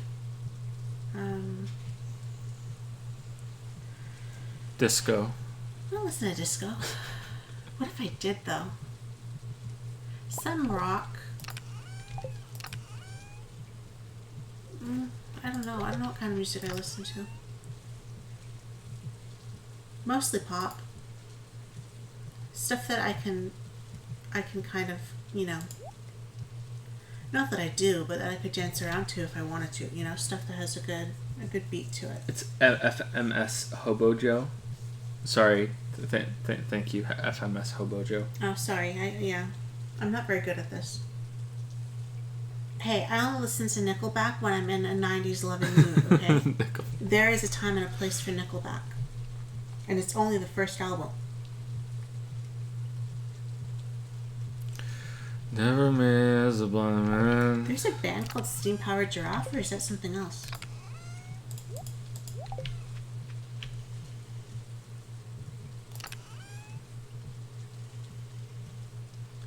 This is how you remind me of Yeah, I don't know. I like Florence and the Machine. I do Listen to too. a lot of her. I like that we have a few bands that we both like. It's nice. Mostly it's pop, though, when I'm thinking about it. I like a lot of 90s stuff still. It's my kind of happy music. And sometimes there's rap or hip-hop or something in that. But I don't really listen to a lot of modern rap or hip-hop. It's mostly from like 20 years ago.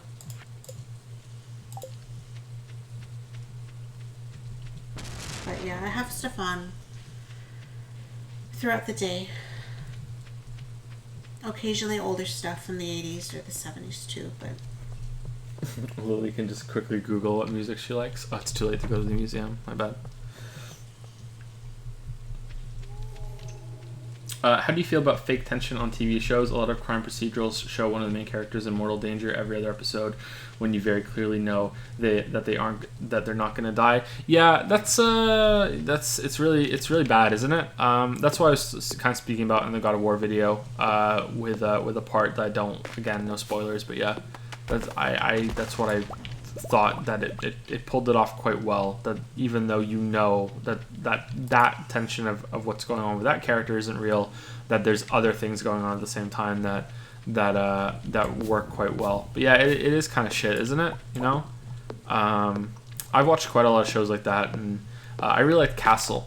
I like Nathan Fillion, and I thought Stana Katic was really good on that, and she was also drop dead fucking gorgeous. So that show had a lot going for it, and that show would pull that bullshit a lot. Oh no, they're gonna die. In the first episode of the new season that's already been confirmed to have 22 more episodes. Oh no, like yeah, okay, can we just get on with it, please? Like it's so bad, I don't know what the goal is, really. The best one of those shows was Life, with Damian Lewis and Sarah Shahi, who was also drop dead gorgeous. That was really, really good. It only got 2 seasons, though, I think, or maybe even a season and a half. That was a really good show. That was better than Castle. We watched that one together. Yeah, that was really good.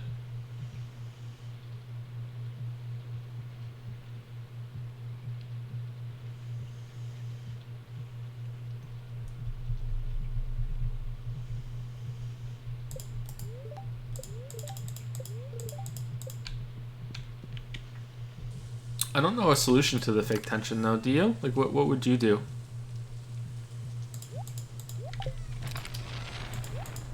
I mean, that's what made a certain scene in Game of Thrones so good, right? I haven't seen Game of Thrones, so I can't. It was like they killed off a main character very early on, and if you didn't know that it was coming, and I didn't, then you would be watching that scene going, yeah, okay, there's no way this character is gonna die, and then they die, and you're like, wait, what? And then you're like, okay, there's no way they're gonna stay dead, and then in the next episode they show the head on a pike. I don't have fake tension. I have no, real but tension. How would you solve it in something else? How would you go about it? Like, what do you think the solution is for a show doing that? To have other kinds of tension, I guess, that aren't fake tension. Okay. To have something psychological going on, or like some kind of something from their past, or something that they're dealing with in their present, or some kind of a side plot that's going on, or I'm very much a fan of, oh, this looks like it's going to be what's really going on. This is the answer. Oh, no, it's not. That has an explanation. It's actually this. I really like that kind of, that I don't know what's going on feeling. Someone's saying a permanent injury. I've done that. Yeah.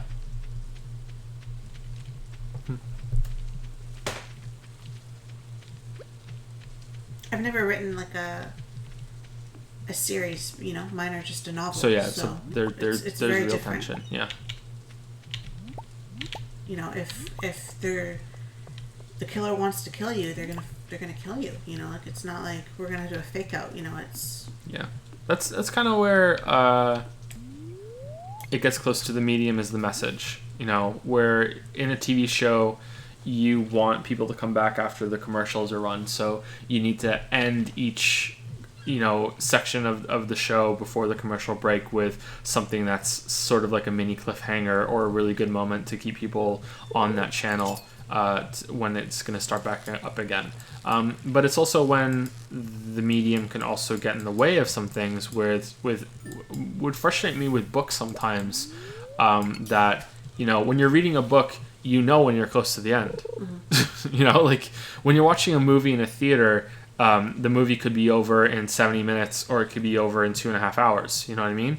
So, and you lose track of time. You don't really know. You get a feeling for when you're getting close to the end. But as I learned almost by pissing myself when I saw Minority Report in the theater, that movie had a kind of like a fake ending. And I was like, okay, good. I don't need to go to the bathroom because it's going to be done soon. And then it kept going for 20 more minutes, and I sprinted to the bathroom after it was done, and I almost didn't make it. So, it's there's something there. But with a book, when you're getting to the end because you can feel that you're getting close to you're running out of pages. It's a good point. They're saying put everyone in danger, which is something everyone is a target in my books, and everyone could be the killer in my books. Yeah. So. Yeah.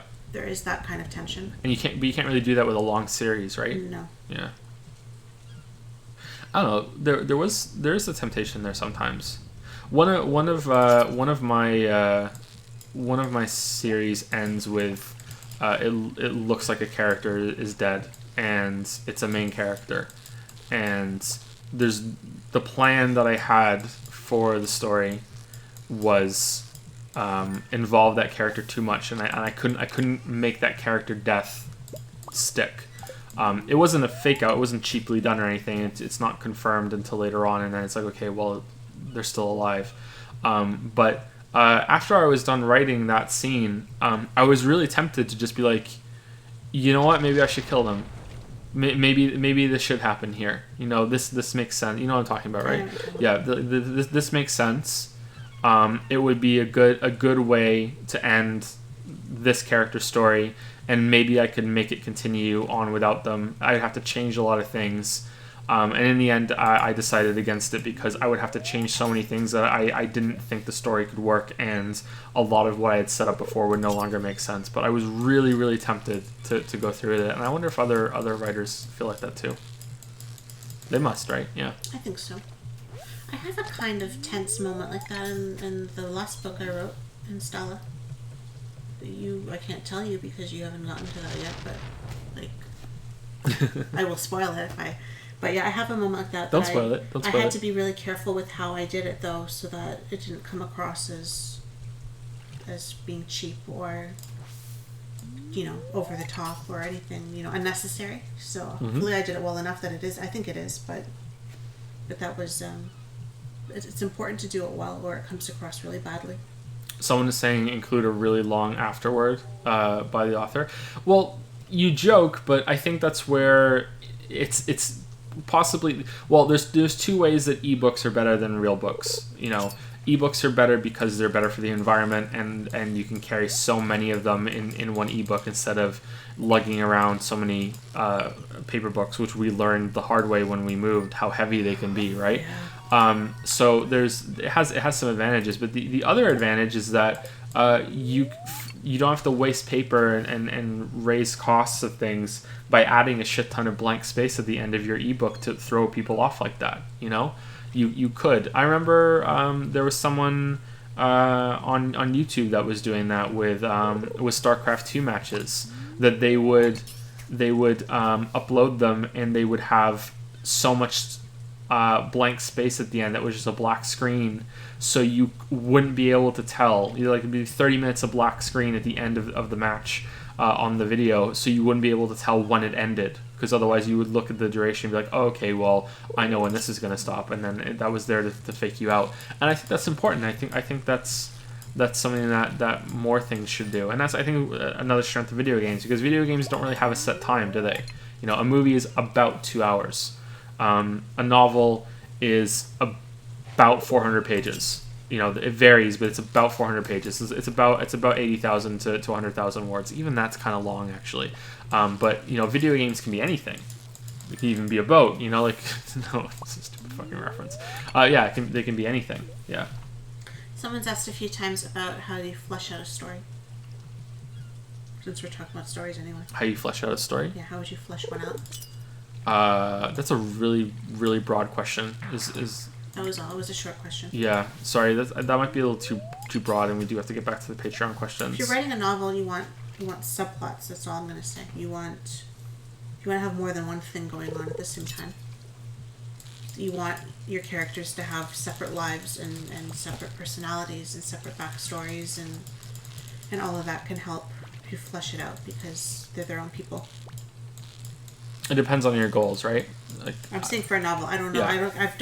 I only write novels, so I don't know about short stories or novellas or how you would do that and be concise, or how okay, that well, would work. I can give you real quick the two schools of thought. You can either do planning or you can do editing. It's what you want to do. No matter what, you have to do a little bit of both. But it depends on which one you want to spend the majority of your time with. Do you want to do a lot of planning and flesh out the story in the planning phase and really map out what the characters are going to do, where the story is going to go, and make sure it all makes sense and you like it and everything, et cetera, et cetera, et cetera? Or do you want to just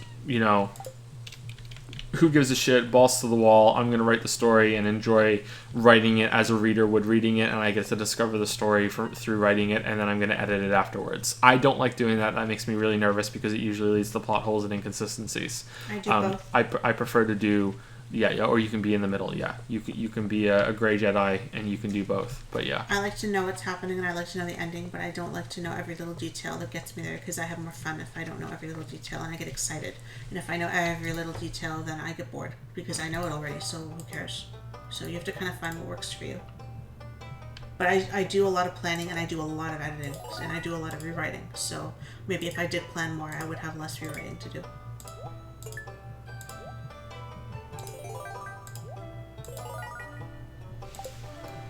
Anyway, let's go with the next question from Patreon, and I think Let me just thank these people real quick. That might be the last one that we can do, because I'm awake. I can keep going, but I think that we're going to be running into not being able to get enough sleep before the kids wake up. How many questions are left, by the way? Let me just hold on. Thank you to Valance4, who resubscribed for 3 months and says, "Excuse me, sir, please don't speak ill of any game I enjoy." I can't promise, Valance4. I can't promise. What's your favorite game? And I'll tell you all the reasons why it's shit. And thank you to Schnack Spieler. Shack Spieler, I think? Yeah, maybe Shack Spieler? Yeah. Sorry. Schnack.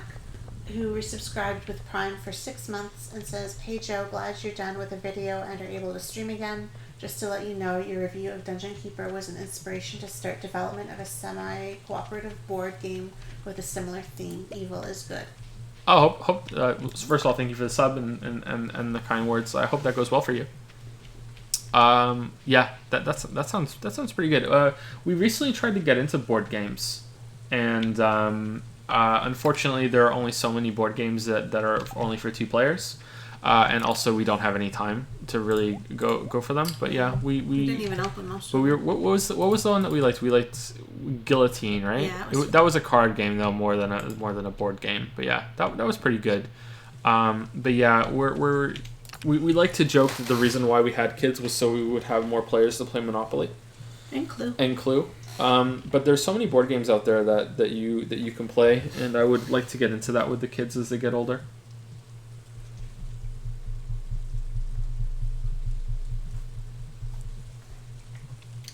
Next question are from Mixed Meta.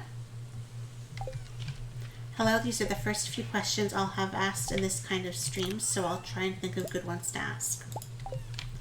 What do you think is the best way to prepare for long readings of scripts? I know a few people who have talked to me about preparing for long monologues and anything on the stage, but I assume this is significantly different to YouTube scripts for multiple reasons. Yeah. See, I don't have an experience with monologues on the stage, so I can't really tell you how it's different, but I can tell you the process that I go through. Then again, it is similar to giving a presentation. It's just that there's no audience there, so you don't have to worry about... And well, you're not memorizing the whole thing. Yeah, you don't have to memorize the whole thing, and you don't have to worry about pronouncing something wrong and making sure you're perfect with that in one take, because you can just restart and re-record that part, or leave it in if you're a certain content creator. I'm such an asshole. Anyway, so the preparation that I go through, which again I should preface this by saying, you probably shouldn't listen to me because I hate recording. I hate it. It's the worst thing. It's the worst part of the job. I hate it. I hate it so much. I hate it so much. Every single time that I get to that part of a project, I get so frustrated. I hate it so much. I don't feel like I'm good at it, even though I've gotten better at it. It's gotten better since we moved, because I'm not on a clock anymore, because I used to have to record while the kids were asleep at night, change my whole schedule, and also while Lily had to sleep in the living room on the couch, so I could record without her in the room making noise as she was sleeping, because it would be so late at night. And then I felt bad, so I tried to rush through it and get through it as quickly as possible, which would sometimes ironically lead me to speaking very slowly, so to make sure that I don't make a mistake and make the most of my recording time, which is why Odyssey is so slow, because I want to be efficient.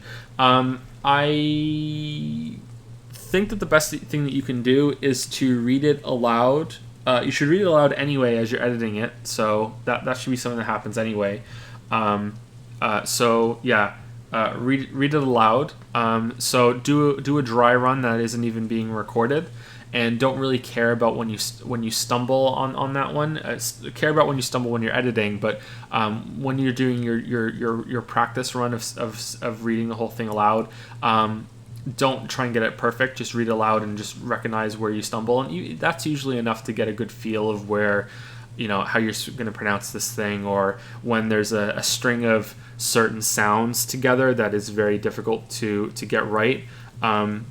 Usually when there's a lot of S words in a row, I get stuck on them. Or if there are two words together and one ends in T and the other one begins in T, I find that difficult. For some reason, I find it hard to enunciate my T's. It always sounds awkward to me. So the big one I have trouble with is the word important. When I say important, I want to just end the T is stunted there at the end. Important. That's how I say important when I normally speak. But I think it's more important to really hit that T hard at the end, and then it sounds awkward to me. It doesn't sound right. Then I'm sitting there saying the same line 5 times over that has the word important in it, and then I sit there. I'm like, it doesn't sound right. What the hell? And then I read it. I hear it back when I'm finally in audio editing, and my first take was perfect. And I sat there for 20 minutes for no fucking reason. So yeah, that's that's part of the process. Yeah, so prepare like that. That's you can get a lot of good information from reading aloud ahead of time. Don't be afraid to change something if you're having trouble pronouncing it, or if it's really awkward. If that the way that you said it isn't crucial to what you want to say, and you're having trouble pronouncing it, then just change it. But on the more kind of practical side of things, your mileage is going to vary here, but I find that if I drink something hot before I record, that can act as a decongestant, and that can lead me to not be able to record properly. You think it would be better, but it can kind of loosen up if I have anything close to a cold, it can loosen up kind of like my sinuses, and suddenly I'm talking like this, and I feel really kind of all in my nose and everything. So I don't like that, and I feel like there's something stuck in my throat, or I constantly need to blow my nose, and then I'm second guessing how I sound, and I have to. There were a few times where I just stopped recording because it was just so bad. Yeah, so your mileage may vary. You might want to have a glass of water the whole time next to you. I don't. I don't drink anything while I'm recording. I just go in as dry as possible, man, and try to get through it. And yeah, and as soon as I start having to blow my nose a shit ton of times during recording, I know it's over because it's not going to get done. Now I take frequent breaks. I don't record for more than. It used to be I didn't record for more than an hour at a time. I would always take a break after an hour and come back to it as best as I could. Now it's half an hour, I think, 20 minutes to half an hour. I will take a short break, 5-10 minutes, and then I'll come back to it and I'll record some more. Yeah, and also try to. It's going to depend on your audio setup, but this is more about in the project rather than preparation for it. But it's still important to know this, and you can allocate more time for it. You should record every line more than once. Not just because you might not realize that you flubbed the take and you're not going to be able to use it, but sometimes you might string together sentences faster than you expected, and you won't be able to cut them and put different ones next to them without it sounding really awkward. There are a few in my videos actually that if you really know what you're listening for, you might be like, oh wait, what was that little sound there? Background music helps with that too, because that can usually mask those awkward transitions. But the other thing is that, and this has happened more than you might think, sometimes the program just kind of hitches for a second. So you'll be in the middle of speaking and the microphone will just cut out for not even a second. There's just, the equivalent of a couple of frames, I don't know what that's called in terms of audio. I don't know what the equivalent of a quote frame end quote would be in audio. Maybe someone in chat knows. But yeah, I listened to it back, and it sounds like a tss in the middle of the recording, and I'm lucky that in almost every single case I recorded the line twice, so I'm okay with that. I haven't had to re-record the whole thing, and also you want to make sure that you have enough time to not have to record for so long that your voice gets so drained that if you do have to re-record the line, that everyone can tell. Like right now, my voice is drained from talking for so much that if I had to re-record part of this, what essentially is a podcast here, right? If I had to re-record part of this earlier on, and my voice would sound so different that you would be able to tell. And sometimes you can tell in the videos. There's a pretty bad transition in, is it Edith Finch or is it Prey? And you can really tell that I was at the end of a really long recording session when I switched over to like the next time that I recorded the night after, because my voice goes from what it sounds like right now to, "Hi, I'm Joe, and we're continuing here with our Prey thing," because it's so much. My voice is so much deeper and kind of gravelly-er. I don't think my voice is ever gravelly, but gravelly-er if I haven't spent hours talking. So yeah, allocate time.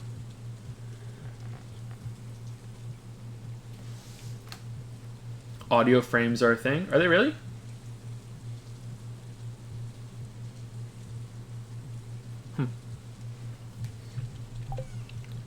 What are your thoughts on media going meta, breaking the fourth wall, whether for comedy or as an addition to story and themes? It's almost always bad, isn't it? I think it only works for comedy. No, it's not true. That depends on what we're talking about. I immediately just thought of The Messenger. Okay, so there's going meta, and then there's breaking the fourth wall. So those are two different things. Excuse me.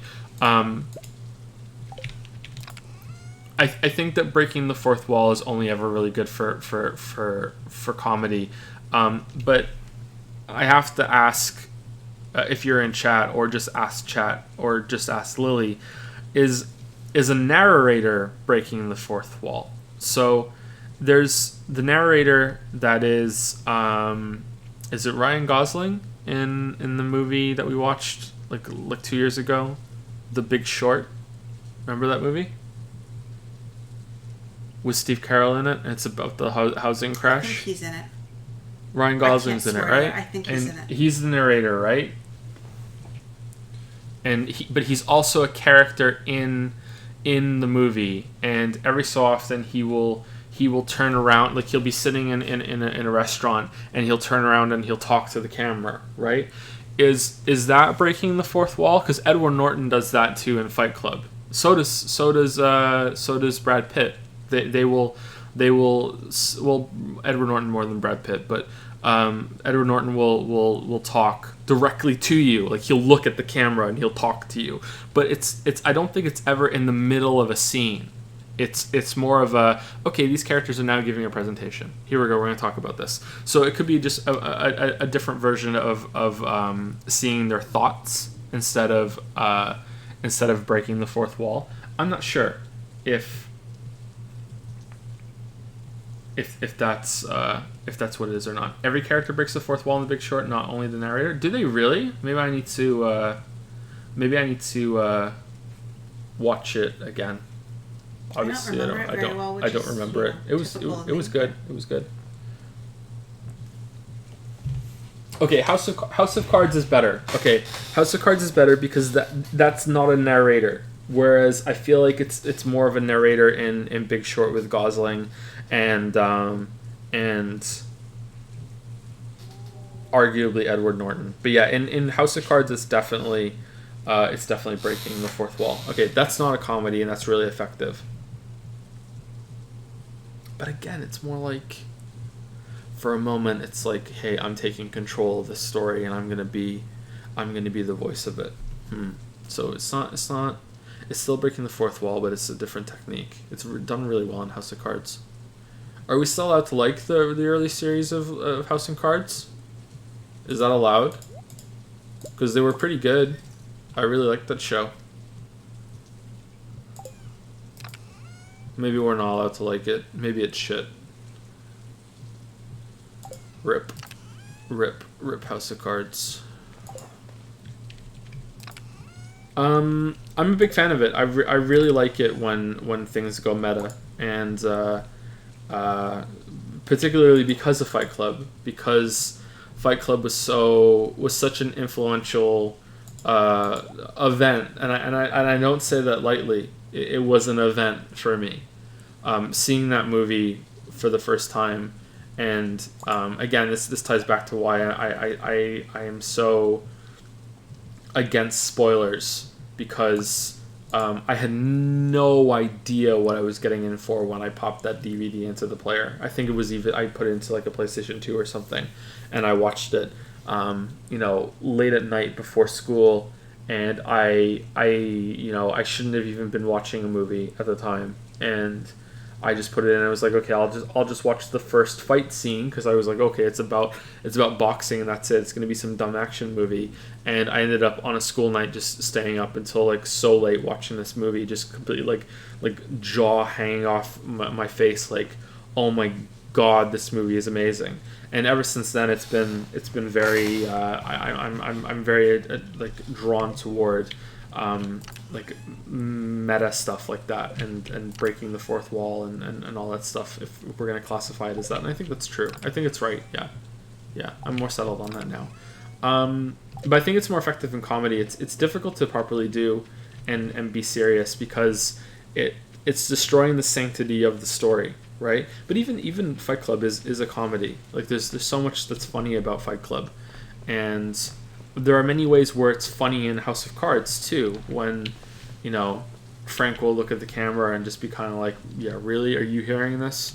Or he has some snide comment that you're like, and you're laughing with him. But then there are moments when it really works like well, and it's like it just like gut punch you.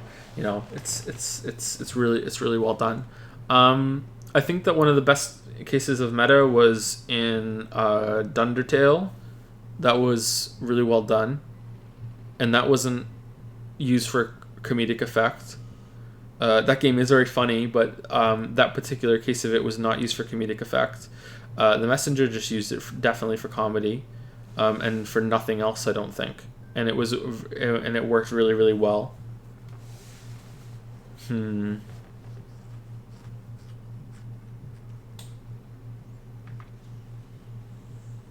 It's weird to me that, and I think it means something that I keep coming back to comedy with it, because I think that comedy is one of the hardest things to get right in anything. It's really hard to write jokes and scenes that are genuinely funny. It's either going to fall flat on its face, or it's going to be so targeted at such a small audience that it's not going to work. You know. I think that the funniest moments that I experience are in my life are not TV shows, not books, not movies, not anything like that.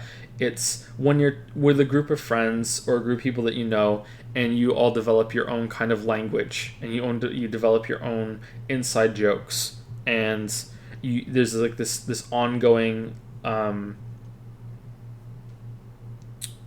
history between you and the others, and you build on that history, and no one else would ever find it funny unless they were part of that or indoctrinated in and learned it very slowly. But you know, there's a lot of context that's involved in that. And yeah, I think those are the best times. And if you try to emulate that into books or any media, it's just not going to work. So it's always going to be kind of awkward. And you know, jokes need setup, and yeah, I don't even try to be funny. I never even try. It's just whenever there's a joke or any funny moment in anything that I've ever done, be it a video or a stream or a book. There might be a few exceptions here and there. It is always I'm just doing my thing, and then I see an opportunity, I can do that, and that could be funny. It is never planned. And that's how I do it, and that's cheating. You know, it's like there's going to be times where nothing will ever be funny, you know, for a long time, because nothing really ever came up, and then there will be other times where it's like, oh wow, a lot of this ended up being funny because there were so many opportunities. Whereas, you know, something like what Shammy does is just insane, just being able to be that funny, you know, seemingly on cue, you know.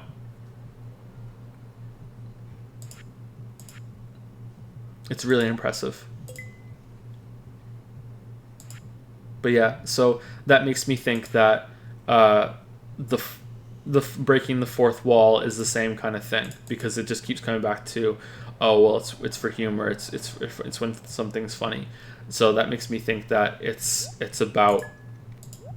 in that same area, that if you try to force it, it's not going to work. But if it comes along and you can really and it seems natural and you can do it, then it works well, which means it's more of a joke thing, and to do it seriously requires quite a lot of planning.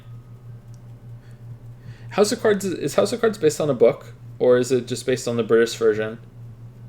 Does the British version do what the American version does, with Frank addressing the audience?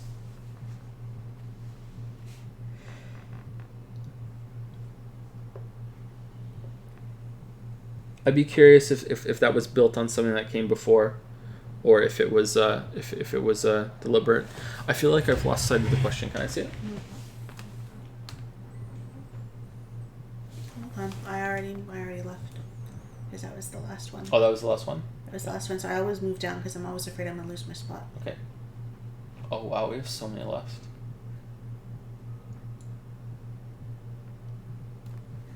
What are your thoughts on media going meta, breaking the fourth wall, whether for comedy or as an addition to story and themes? Okay, I think I answered what my thoughts were on that. I can't really go into more detail on some of them without getting into spoiler territory. And as much as I think that if you were going to watch Fight Club by now, that you would have.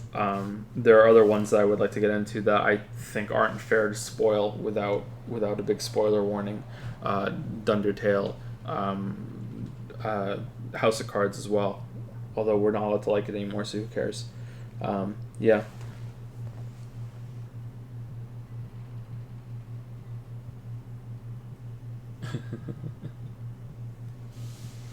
I do like it though. I like meta stuff. Thank you to Anarcho-Fascist. He used 400 bits and says, "Hey, I really enjoy your videos. I can't subscribe to your Patreon, but here's what I can share to support you." Sorry, I'm scrolling up to see if I can read the name. Thank you very much. Or is it Anarch of? No, it can't be. When was this? Was it a while ago? 18 minutes ago. Oh, there it is. It's Anarcho, right? Fascist, I think. That's what I said. Yeah, that's it. Yeah. Thank you for the bits. Thank you so much. Thank you to Anarcho. Half Bro, who resubscribed with Prime for 4 months and says, "Yay, free Prime subs." Thank you very much. And thank you to Ralph Clugs, who used 10 bits and says, "These inside answers are hurting stream morale." Which is in itself is an inside stream joke. Thank you very much again, Half Bro. Thank you.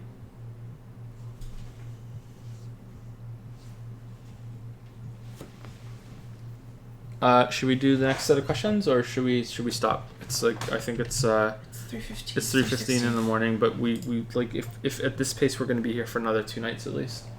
Can do the next one, but then like they went to bed like somewhat early tonight. Yeah, they did. I do know that there's some questions coming up from people that they only asked one question and they were quite short. And we have the obligatory "Have you played Borderlands 2" question, right? So that's just going to be 1 page, and that'll be just, "No, sorry, I haven't," and then that'll be the end of that, right? So no, we should probably stop. We can do like one more if you want, but like, I don't know. There were a lot of questions. He might be awake at 6, you know, like, and now the cat is making noise.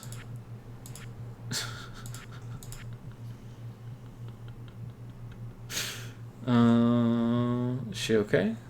Yeah, she does that sometimes. She's some problems breathing every now and then.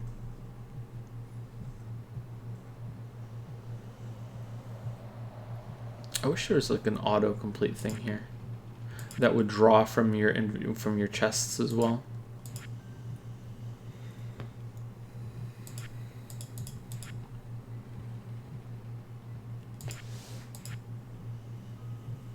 Need a sardine. Yeah, we're not even halfway yet. Night fishing. On page 12 of 31. Yeah, but some of them are only Some one. of them are short. Yeah, but a couple of the other ones are long. Let me read the next question. We'll see. Well, the next one we have to commit though. That's all. The next question is for me, and I don't have an answer, so we're pretty much skipping that one. Then there's one for you, which is easy, but then the third one, I don't know. So the first 2 are fairly easy. But the third one I think is going to take a while. The third one might take a while. Yeah. I'm not sure. That might be something I can think about until the next stream too. I don't have a good answer for that right now, so maybe sometime would be good. Yeah, I think we're gonna call it, guys. Yeah, sorry about that. Yeah. Yeah, we're about, I think, a third of the way through the questions in terms of page count, but the questions are, each person's questions are on their own page, so sometimes the questions will span the whole page, and other times it's just one paragraph. So some people, even though they take up a page, it's not going to take that long for each of them. So yeah, that's what we'll do. We'll continue tomorrow night if possible, but it's always dependent on whether or not the children let us. Right, Lilybell? Yeah, well, Finn's been waking up fairly early, but if you bring him into our room, he'll sometimes go back to sleep. But today he didn't. So, like this morning, he came in around 9, and he didn't go back to sleep. So that can go either way. What, 2 streams and a third of the way done? How many questions were there? There were this Q&A I think had the most amount of questions. Also, they've been shorter streams, right? Usually we go 4 or 5 hours. Yeah. And now I think we're going like around 3. Sometimes we go for 6 hours, but we're not going for as long. Well, we can't keep going until like 4 or 5 in the morning and then getting up at like. Yeah, we'll see.